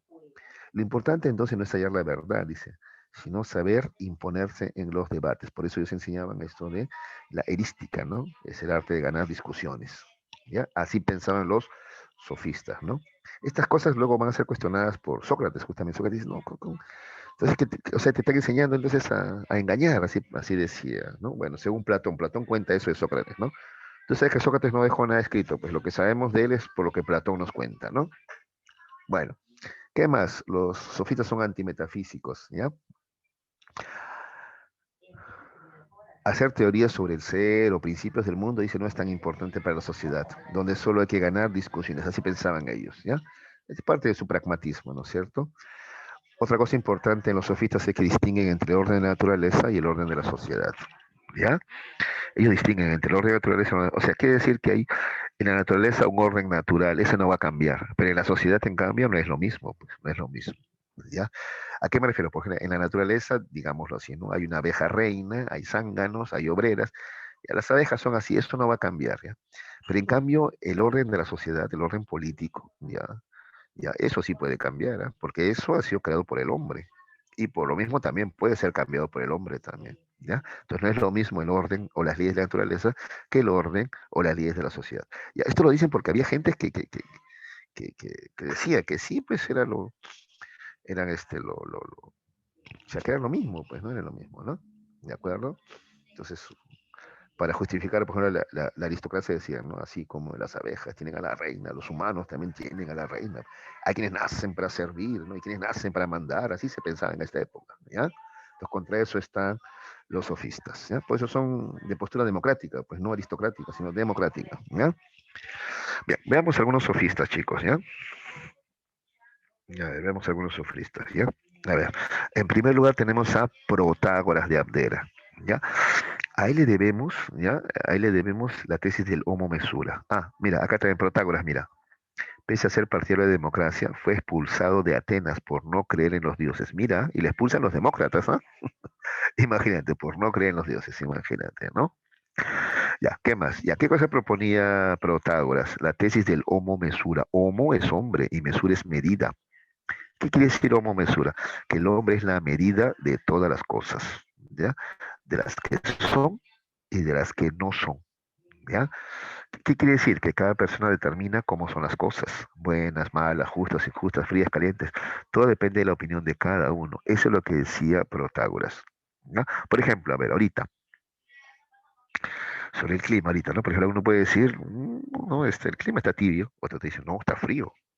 Incluso alguno podría estar hasta con calor, ¿no? ¿Te das cuenta? ¿Ya? Por ejemplo, no sé, yo, no sé, tengo un conocido, ¿ya? Que es de Holanda, ¿no? Y ella me dice, ¿no? Pues, pero este no es frío, ¿no? O sea, acá en Lima frío le llaman cuando la temperatura llega a 15 grados, 14 grados. ¿Y eso es frío? No. Frío es cuando la temperatura llega a menos de 0 grados. Eso es frío, dice. ¿Ves? Pero es que ese es desde el punto de vista de ella, porque está acostumbrada a otras temperaturas extremas que aquí no hay, ¿no? Que aquí nos quejamos de brrr, frío con, como dice ella, 15 grados, ¿no? ¿Ya? Entonces, el hombre es la medida de todas las cosas. Ella juzga según su experiencia, yo según la mía. Cada uno tiene su verdad. Ese es homo mesura. ¿De acuerdo? ¿Ya? Mm, por ejemplo, ¿no? En términos políticos, ¿no? Hay gente que hasta ahorita sostiene, ¿no? Que a pesar de la corrupción, el Perú lleva más de 20 o 30 años creciendo, ¿no? Gracias a las medidas de Fujimori, el Perú está creciendo económicamente, dicen, ¿no? Estamos progresando, desarrollándonos. Bueno, eso lo dicen sobre todo los empresarios, porque sí, le ha sido bien, ¿no? Ha hecho dinero, ¿no? Pero de repente, alguien que vive en un cerro o en alguna zona rural de la sierra y dice, no, para mí no ha cambiado nada. Hasta ahorita no tengo agua potable, no tengo luz, no tengo internet. Entonces, o sea, para mí no ha cambiado nada, ¿no? Para mí no ha hecho nada. Entonces, ¿quién tiene razón? Ah, ambos tienen la razón, pues. Eso iría Protágoras, ¿ya? Porque la verdad es relativa, ¿ya? El hombre es la medida de las cosas. Cada uno juzga según su experiencia, pues, ¿ya? Entonces, por eso te digo, lo que es verdadero acá, en otro sitio puede ser falso. Lo que es verdadero para ti, para otro puede ser falso. Lo que es bueno para ti, para otro puede no serlo. ¿Ya? A eso se refiere con homo mesura. Ese es el relativismo al extremo, ¿ya? Todo es relativo, ¿ya? Incluso hasta las costumbres, ¿no? Por ejemplo, en Semana Santa siempre pasan esta película Ben-Hur, ¿no? Hay una escena que a mí siempre me llamó la atención, ¿no? Él termina de almorzar en la casa de un árabe y el árabe le pide que les eructe, ¿no? Sí, porque dice que cuando alguien eructa, ¿no? Después de comer es porque la comida le ha gustado, ¿no? Entonces, si te eructas, el dueño de la casa se siente orgulloso. Ah, le ha gustado mi comida, ¿no? ¿Ves? Mira, en cambio aquí en Occidente, pues eructar es algo asqueroso, ¿no? No, no, no, no. ¿Te das cuenta? ¿No? Es distinto. Lo que es bueno allá, acá no lo es, pues acá es malo, ¿no? ¿Ya? Ese es el relativismo de Protágoras, ¿ya? Y ese es el homo mesura. Algo así como que la verdad, ¿no? O lo bueno o lo malo, depende, ¿ya? De cada persona, ¿ya? Pues acá dice, todo depende de la opinión de cada uno. Finalmente, Protágoras es agnóstico, ¿ya? Él dice que la vida humana es tan corta que no alcanza para saber si los dioses existen o no, ¿ya? Entonces tú le preguntabas a Protágoras, ¿existen los dioses o existe Dios? No lo sé, la vida es tan corta que no nos alcanza para llegar a esa verdad, ¿no? Entonces me abstengo, no sé. Mira, y solamente por decir eso nomás, lo expulsaron, ¿no? ¿De acuerdo? Otro sofista es Gorgias de Leontini, o Leontinos, Leontini o Leontinos, ¿ya? Él es en su tiempo por sus dotes de gran orador, ¿ya? Crítico implacable de las teorías sobre el ser, ¿ya? Sí, él elabora una serie de argumentos con el fin de demostrar que es absurdo construir una metafísica, ¿no? ¿Ya? Ese es su fundamento, eso es lo que él quiere probar, ¿ya? Es absurdo construir una metafísica. ¿Por qué? Porque él dice que el ser no existe, ¿ya? No existe el ser, eso es una creación nomás de la mente humana, ¿ya? Pero si existiera, lo mismo que nada, sería incognoscible, no podríamos conocerlo porque es tan enorme, inmenso, no cabe en nuestra cabeza, pues, ¿ya? Pero si pudiéramos, por los azares de la vida, conocerlo, lo mismo que nada, porque tampoco podríamos comunicarlo, ¿ya? A esta postura de decir que el ser no existe, no se puede conocer, no se puede comunicar, se le llama, anótalo, nihilismo, con H intermedia, ¿ya? Nihilismo se le llama, nihilismo, ¿ya? La negación del ser, ¿ya? Y él te va a poner acá argumentos, ¿ah? Él dice, el ser no existe, ¿ya? Porque si existiera, ¿ya? Si existiera el ser, habrían tres posibilidades, ¿ya? Posibilidad uno, que el ser surgió de algo, ¿ya? Pero eso es absurdo, pues, porque el ser es todo, por tanto, no puede provenir de otra cosa, ¿sí o no? Claro. Otra posibilidad es que el ser es eterno y por lo tanto no surgió de nadie, ¿ya? Entonces sería infinito, ¿ya? Pero lo que es infinito no está en algún lugar, y lo que no está en algún lugar simplemente no existe. Por tanto, si el ser es eterno, entonces tampoco existe. Tercera posibilidad, que el ser surgió de algo y que a la vez es eterno. Pero eso es contradictorio y por tanto incorrecto, pues erróneo. No, pues, no puede ser al mismo tiempo eterno y surgir de algo. Si es eterno, no puede surgir de algo. Ahí está, ya te descartó las tres posibilidades de la existencia del ser. Pero ahora dice, si el ser existiese sería incognoscible. Conoceríamos al ser si podemos elaborar un reflejo de él. ¿Ya? ¿Ya? Eso es conocer el ser, pues elaborarnos en la mente un reflejo de él. ¿Ya? Si eso fuese posible, nuestro pensar sería idéntico al ser. ¿Ya? Pero si son idénticos, entonces todo lo que pensamos existiría, lo cual sabemos que no es así, ¿no? Porque hay muchas cosas que pensamos y que no existen, ¿no? Tú puedes pensar en dragones, qué sé yo, centauros, y eso no existe, ¿no es cierto? ¿Ya? Por tanto, el ser es incognoscible. Ahora, si el ser fuera cognoscible, sería incomunicable. Lo que nosotros comunicamos de un hombre a otro es el lenguaje y no el ser, ¿ya? Por tanto, el ser no se puede comunicar tampoco. Ya, un poquito denso, ¿no? Ya, pero en resumen, entonces, tú quédate con esto, ¿ya?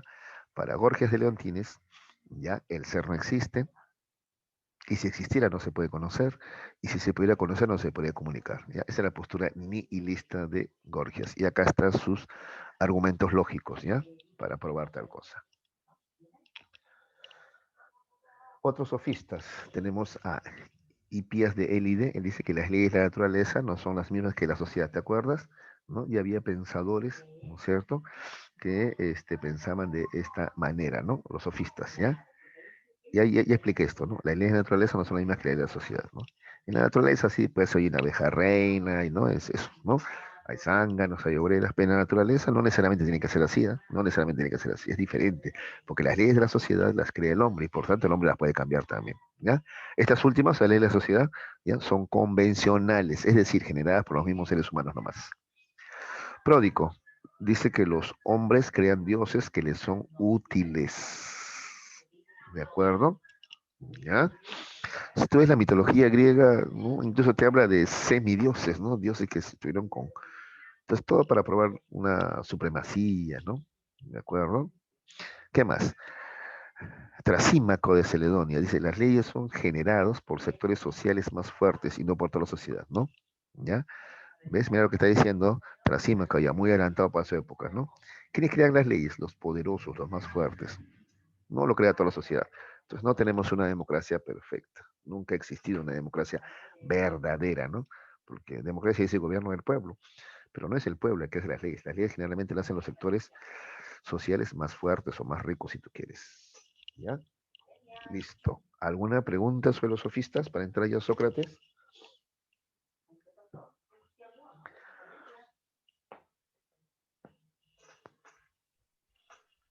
Sí se entiende, profe. Gracias. ¿Ya? Entonces, muy importante de todos los sofistas a Protágoras, sobre todo, ¿ya? El homo mesura.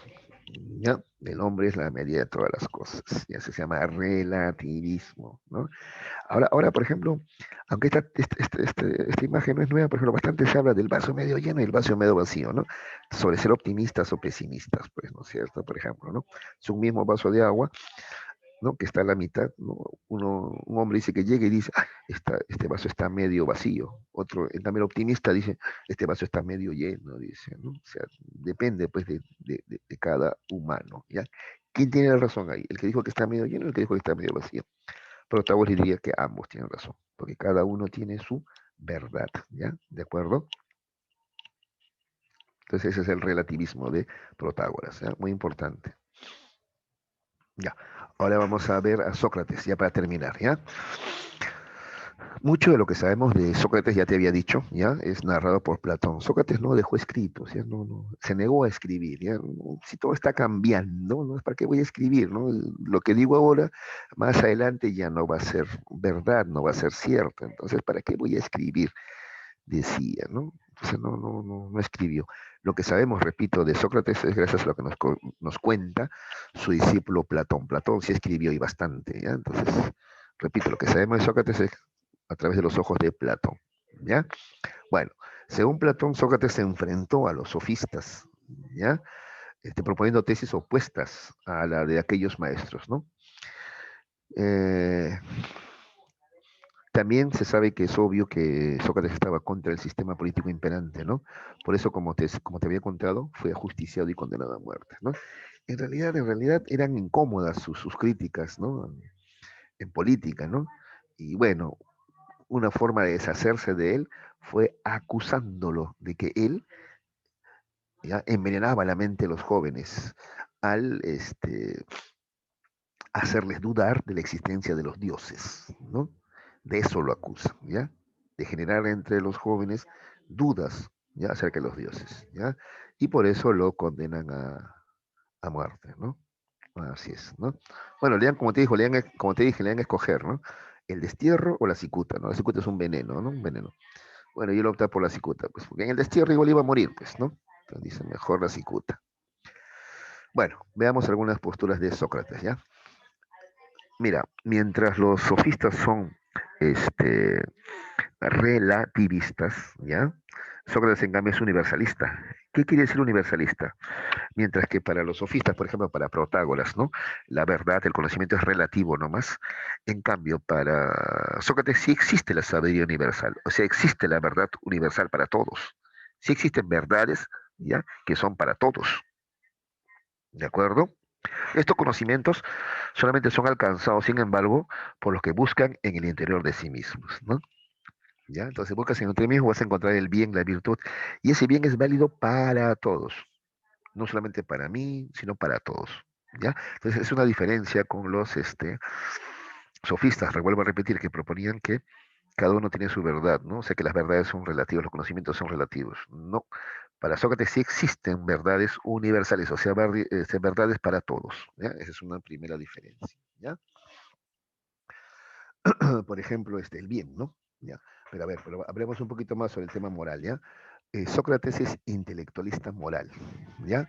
O sea, la sabiduría universal, ¿ve? ¿Ya? Es el conocimiento del bien, ¿de acuerdo? Una persona que conoce matemática o física no necesariamente es una persona buena, ¿ya? Ahí está su intelectualismo moral, o sea, para Sócrates el verdadero conocimiento es el conocimiento del bien o virtud. Está bien que conozcas física, matemáticas, ciencias, perfecto, está bien, pero la verdadera sabiduría es saber qué cosa está bien, conocer el bien, conocer la virtud. Por eso se le considera su postura intelectualismo moral, ¿ya? Porque el verdadero conocimiento es eso, el conocimiento del bien, ¿ya? No tanto de las ciencias, ¿ya? ¿Qué más? Además también se le considera intelectualista moral por lo siguiente, mira lo que él dice, ¿eh? El mal se debe a la ignorancia, ¿ya? Él dice, el hombre es su alma, ¿ya? Ahora, el hombre cree que sus acciones siempre son buenas, por tanto se equivoca porque desconoce lo que es el bien. ¿Me entiendes? O sea, para Sócrates no existe el hombre malo. O sea, no es que el hombre dice, ah, voy a hacer maldad, ñaca, ñaca, ñaca, ñaca. No, no. El hombre cree que está haciendo el bien y de repente se equivoca. Así, así ocurre, ¿ya? ¿De acuerdo? El mal, ¿ya? Entonces, no existe, en resumen, no existe hombre malo ni bueno. Lo que existe es el hombre sabio o el ignorante, pues, ¿ya? El hombre sabio como conoce el bien, como conoce la virtud, conoce el bien, actúa conforme a ella, pues. En cambio, el ignorante no conoce el bien, no conoce la virtud y actúa alejado de ella, sin saberlo. ¿Ya? O sea, no es que adrede, él dice, voy a hacer la maldad, ñaca, ñaca, como el típico villano. No, no, el hombre cree tal vez que está haciendo algo bueno, pero en realidad está haciendo algo malo, pues. ¿Ya? Entonces, repito, para Sócrates no existe hombre bueno ni malo, sino hombre sabio o ignorante, ¿ya? El mal o la maldad se debe a la ignorancia, ¿ya? Ahí está su postura intelectualista moral, ¿te das cuenta? ¿Ya?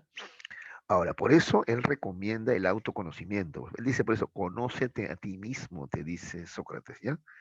El conocimiento del bien no lo llevamos en la naturaleza, dice, ¿no? Y si no está fuera de nosotros, entonces está dentro de nosotros, en nuestra alma. Ahí está el bien. La virtud está dentro de nosotros, en nuestra alma. ¿Ya?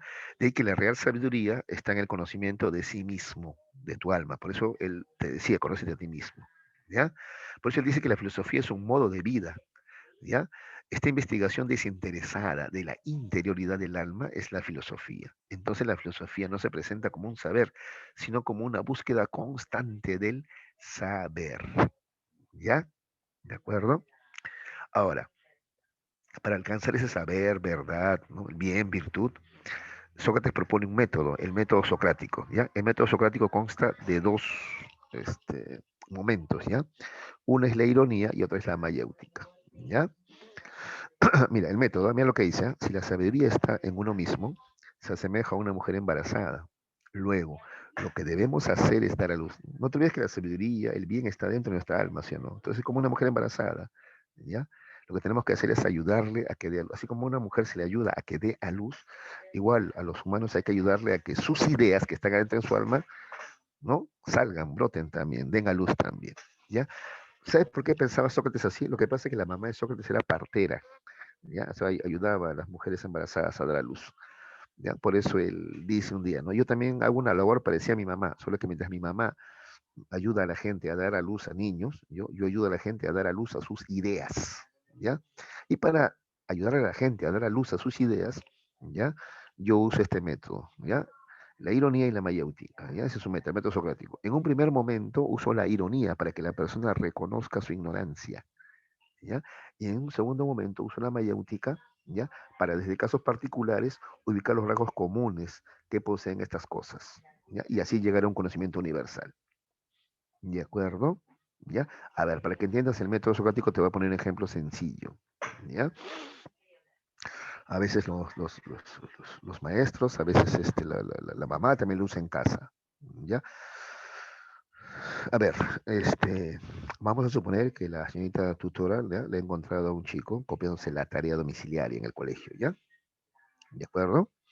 Entonces, el muchacho en un primer momento se cierra, no acepta razones, ¿ya?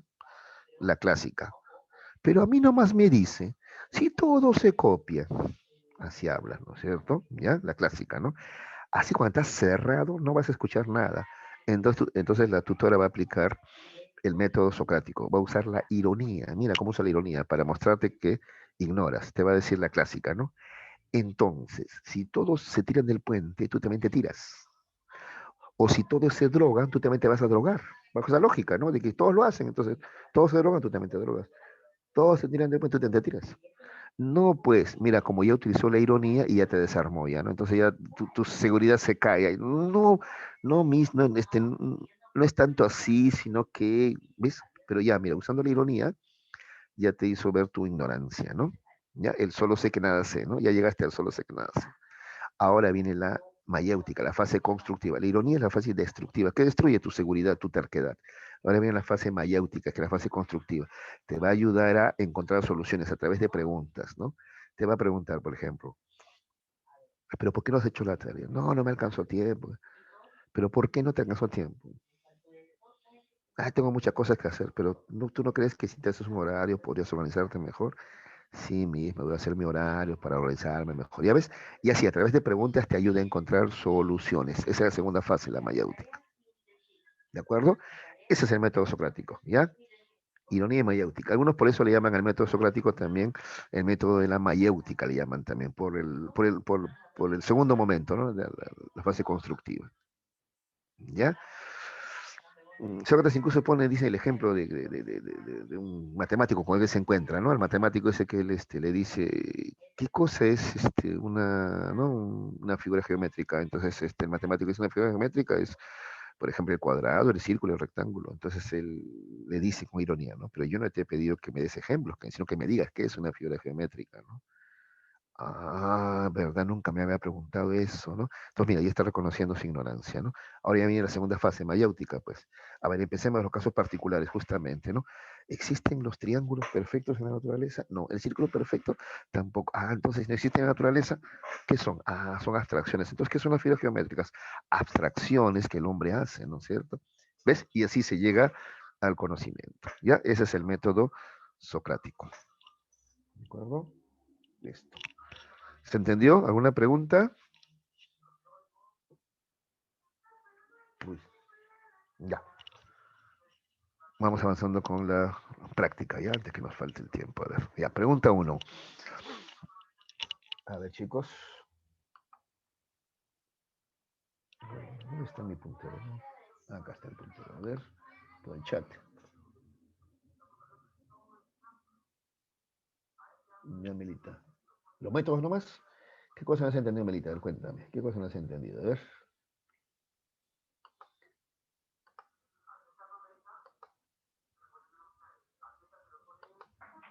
Ya, vamos avanzando con las preguntas, ¿ya? Igual, cualquier duda, ¿ya? Cualquier duda que ocurra, ustedes la pueden plantear también ahora y si no, en la próxima clase también, ¿ya? Pero lo fundamental de Sócrates es que mientras que los sofistas consideran que las verdades son relativas nomás, Sócrates pensaba que sí existen verdades universales, ¿ya? Que rigen para todos, ¿ya? ¿Y cuáles son esas verdades universales? ¿La matemática y la física? No, porque el verdadero conocimiento es el conocimiento del bien. ¿Y dónde está el bien? En el alma de nosotros mismos. Por eso, ¿qué hay que hacer? ¿Dónde hay que buscar el conocimiento? Dentro de nosotros, reflexionando. Eso se le llama autoconocimiento. Conócete a ti mismo, dice Sócrates. ¿Ya? Luego tú también puedes ayudar a otros a través del método ya socrático también. ¿Ya? Listo. Y ahora sí vamos a las preguntas. Chicos, a ver. Respecto al periodo cosmológico de la filosofía antigua, relacione correctamente. A ver, ¿quién me da la respuesta? A ver acá. A ver. La C. Ahí vamos a ver. Heráclito dice, todo fluye, muy bien, 1 es C, entonces ya están descartados A y B. Ya vamos a ver, quedan estas 3 C, D y E nomás, ya, 1 C. 2, Anaximandro. ¿No? Anaximandro, ya, claro, la A, ¿no? Anaximandro, ¿no? Lo determinado solo puede originarse de algo indeterminado, eso se llama apeiron, ¿te acuerdas? Eso se llama apeiron, ¿no es cierto? 2 es A, muy bien. 3 es B, a ver, Parménides, todo lo que existe es inmutable, es decir, en la realidad no existe el cambio. Claro, eso dice Parménides, claro, en realidad el ser no cambia, ¿no? Y 4 tienen que ser D, a ver, Anaxágoras. Forman todo lo existente y tienen por característica ser divisibles hasta el infinito, razón por lo cual también se le denomina homeomerías o semillas, ¿no es cierto? Semillas. Muy bien. La C. Uy, qué rápido lo he hecho. ¿Quién fue? Melita, creo, ¿no? ¿Quién respondió? Muy bien, ¿ah? Muy bien, muy bien. La C es la respuesta. Ya. A ver, 2. Parménides observa que con el intelecto conseguimos y con los sentidos. Esta información no te la he dado, así que te voy a ayudar acá, ¿ya? Parménides dice que con el intelecto lo que conseguimos es el aletheia. Aletheia es el verdadero conocimiento, ¿ya? En cambio, con los sentidos solamente obtenemos el doxa. Doxa es opinión, ¿ya? Eso anótalo. Aletheia es conocimiento, en cambio, doxa es solamente opinión, nada más. Mira, ya hay una diferencia, ¿ya? Entre conocer y opinar, ¿no? Opina cualquiera. Y ahora tú lo puedes ver, en las redes la gente opina cualquier tontería porque no se informa, ¿no? En cambio, el conocimiento implica información, esa es aletheia, ¿ya? Muy bien. La C entonces. 3. Para los pitagóricos, el alma es inmortal. ¿Por qué? Yo te había explicado, esto lo mencioné, ¿eh? Porque puede transmigrar. Una vez que tu cuerpo muere, tu alma que es inmortal, ¿ya? ¿Qué hace? Va a habitar otro cuerpo. Eso se llama transmigración, ¿ya? Lo que los orientales llaman reencarnación, ¿no? 4. Determine la verdadera falsedad. Vamos a ver. Según Parménides, ¿no? Parménides, ¿ah? El ser es único, eterno e inmutable. Sí, eso dice Parménides, ¿no es cierto? Eso es verdadero. El ser se conoce con los sentidos. No. Parménides dice que el ser se conoce con la razón, porque el ser no se puede ver con los sentidos, no se puede oler, no se puede tocar, ¿no? Se deduce racionalmente, ¿no es cierto? ¿Ya? ¿O tú has visto el ser? No, ¿no es cierto? Listo. Entonces, 2 es falso, verdadero o falso. El cambio es aparente e ilusorio. Sí, pues eso dice, ¿no? Porque en el fondo las cosas no cambian. El ser siempre es, ¿ya? BFB, ¿no? BFB. Y la última, desarrolló una filosofía racionalista, claro, porque la razón es la fuente del conocimiento. Entonces la respuesta es la E, ¿no? BFBB, la E. 5. Indique lo incorrecto con respecto a los átomos para Demócrito. A ver quién me contesta. A ver, la número 5. La No. Sí, para Demócrito el átomo es indivisible. Sí, esto de que el átomo se subdivide, eso lo hemos descubierto nosotros ya mucho tiempo después, pero para Demócrito el átomo era indivisible. Claro, el átomo no se podía dividir, eso está bien. El átomo es la unidad indivisible de la materia. Justamente átomo significa indivisible, ¿ya? Entonces la A no es. A ver, ¿cuál podría ser entonces? Voy a echar los tímidos. La única valiente acá es Melita nomás, lo demás. Caramba. Ay, dice incorrecto, me dice Melita. Ay, no me digas Melita, y yo corrigiéndote como bueno. A ver, a ver, a ver, a ver. No, profe, sí, Ah, ya. no vi la palabra incorrecto. Ah, Entonces, ya. Ah, ya, mamita, ya, no te preocupes. Ya, lo que es incorrecto para Demócrito es decir que los átomos son inmateriales, ¿ya? Inmateriales, porque los átomos son la unidad mínima de la materia, entonces no puede ser inmaterial. Entonces, lo incorrecto sería que decir que son inmateriales, ¿ya? Inmateriales, listo. Para los sofistas, el conocimiento, los valores, las leyes y la religión no son iguales para todos los seres humanos. De acuerdo con esta idea, se puede deducir que lo importante no es hallar la verdad, sino solo imponerse en los debates. Todo este planteamiento se expresa en las siguientes características. A ver, bueno, a ver, acá primero cuando dice los valores, leyes no son iguales para todos, eso se llama relativismo, ¿no es cierto? Es un relativismo, ¿no? ¿Ya?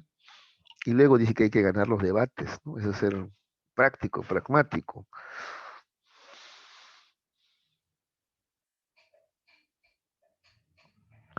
Relativistas y universalistas no puede ser, pues esa es una contradicción más bien, ¿no?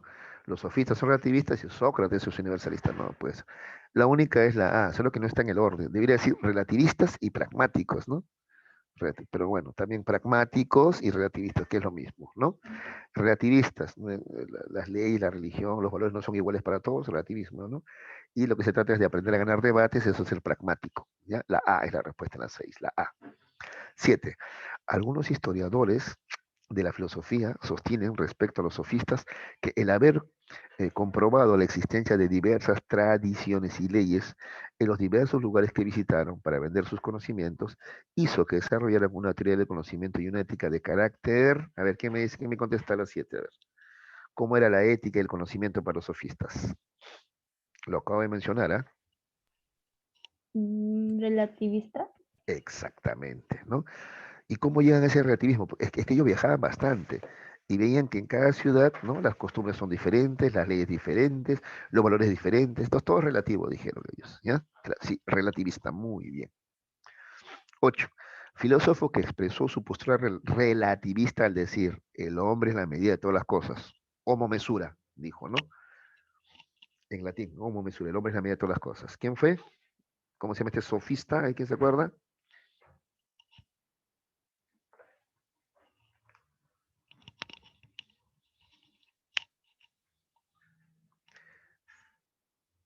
A ver, por el chat de repente están participando y yo no veo. Ya. Ese es, jovencitos, ya, bueno, esa sí era una pregunta de memoria, ¿no? Este es Protágoras. Protágoras de Abdera es el que sostiene que el hombre es la medida de todas las cosas. ¿Ya? El hombre es la medida de todas las cosas. Ese es Protágoras. Homo mesura, dice. ¿Ya? Otro sofista, a ver, según Gorgias de Leontinos, sofista muy famoso en su tiempo por sus dotes de orador, asimismo fue crítico de las teorías sobre el ser, el cual quiso demostrar lo absurdo de construir la metafísica, ya que considera que el ser no existe, si existiese sería incognoscible, si fuera conocido sería incomunicable. Se puede deducir que la actitud de Gorgias se denomina, te dije que lo anotes, a ver quién se acuerda de la 9, a ver quién me contesta la 9. Te dije que anotes, ¿ah? Nihilista. Exactamente, muy bien, nihilista, ¿no? Niega la existencia del ser, niega la posibilidad de su conocimiento y niega que se pueda comunicar. Muy bien, muy bien. Aproveché que están respondiendo. Ajá, muy bien.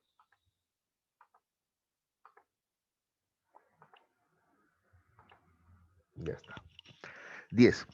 Sócrates sostuvo, en contra de los sofistas, que no es la voz de la mayoría o la elocuencia de un discurso convincente lo que decide que es bueno o justo, ya que el bien y la justicia no están sujetos a nuestra voluntad ni a nuestros intereses. De lo anterior se infiere válidamente que para Sócrates el conocimiento y la verdad son, si no depende de nosotros, ¿no? ¿no? Entonces, ¿los conocimientos qué son? Universales, profe, no hay universales. ¿Qué otra opción podemos marcar acá? Absolutos, pues, válido para todos, válido para todos. ¿Ya? Uno más uno es dos. Aquí en la China, este es de buen humor, de mal humor, este es optimista, este es pesimista, lo que sea, es válido para todos, ¿ya? Eso pensaba Sócrates, los conocimientos, ya existen conocimientos absolutos, universales, ¿ya? En cambio, los sofistas decían, no, todo conocimiento es relativo, nomás, así decía, ¿ya? Ese es el debate entre ellos, ¿ya? Entonces en la 10 estamos marcando absolutos. 11. El punto de partida para buscar la verdad según Sócrates es, ¿te acuerdas? En su método, ¿no? La E. Ya, sí, está bien, la mayéutica, pero dentro de la mayéutica hay dos fases, ¿no? Hay fases, la ironía y la mayéutica propiamente dicha.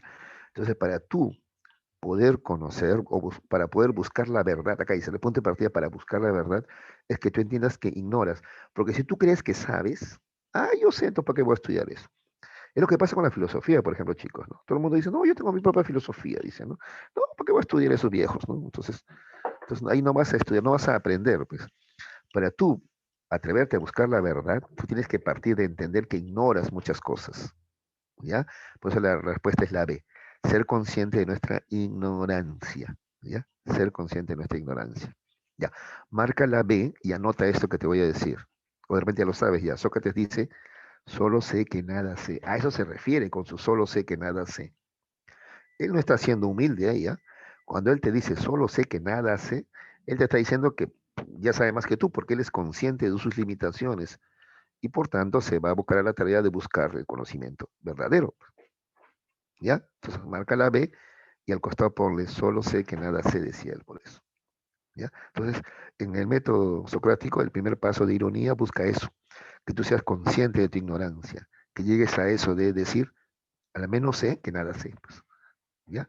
Y ahora, consciente de tu ignorancia, entonces tengo que buscar conocimiento, porque repito, cuando tú crees que sabes, te cierras, no vas a escuchar nada, ¿ya?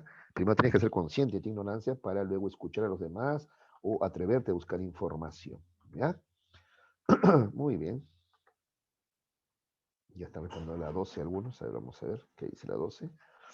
El método socrático tiene dos momentos, eso ya lo sabemos ya, ¿no es cierto? ¿Cuáles son? A ver, a la D, ironía y mayéutica, ¿no?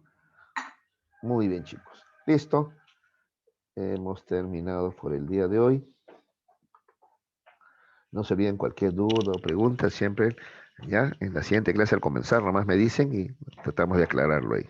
Ya chicos, cuídense mucho, hasta luego Indira, Juancito, nos vemos, Melita.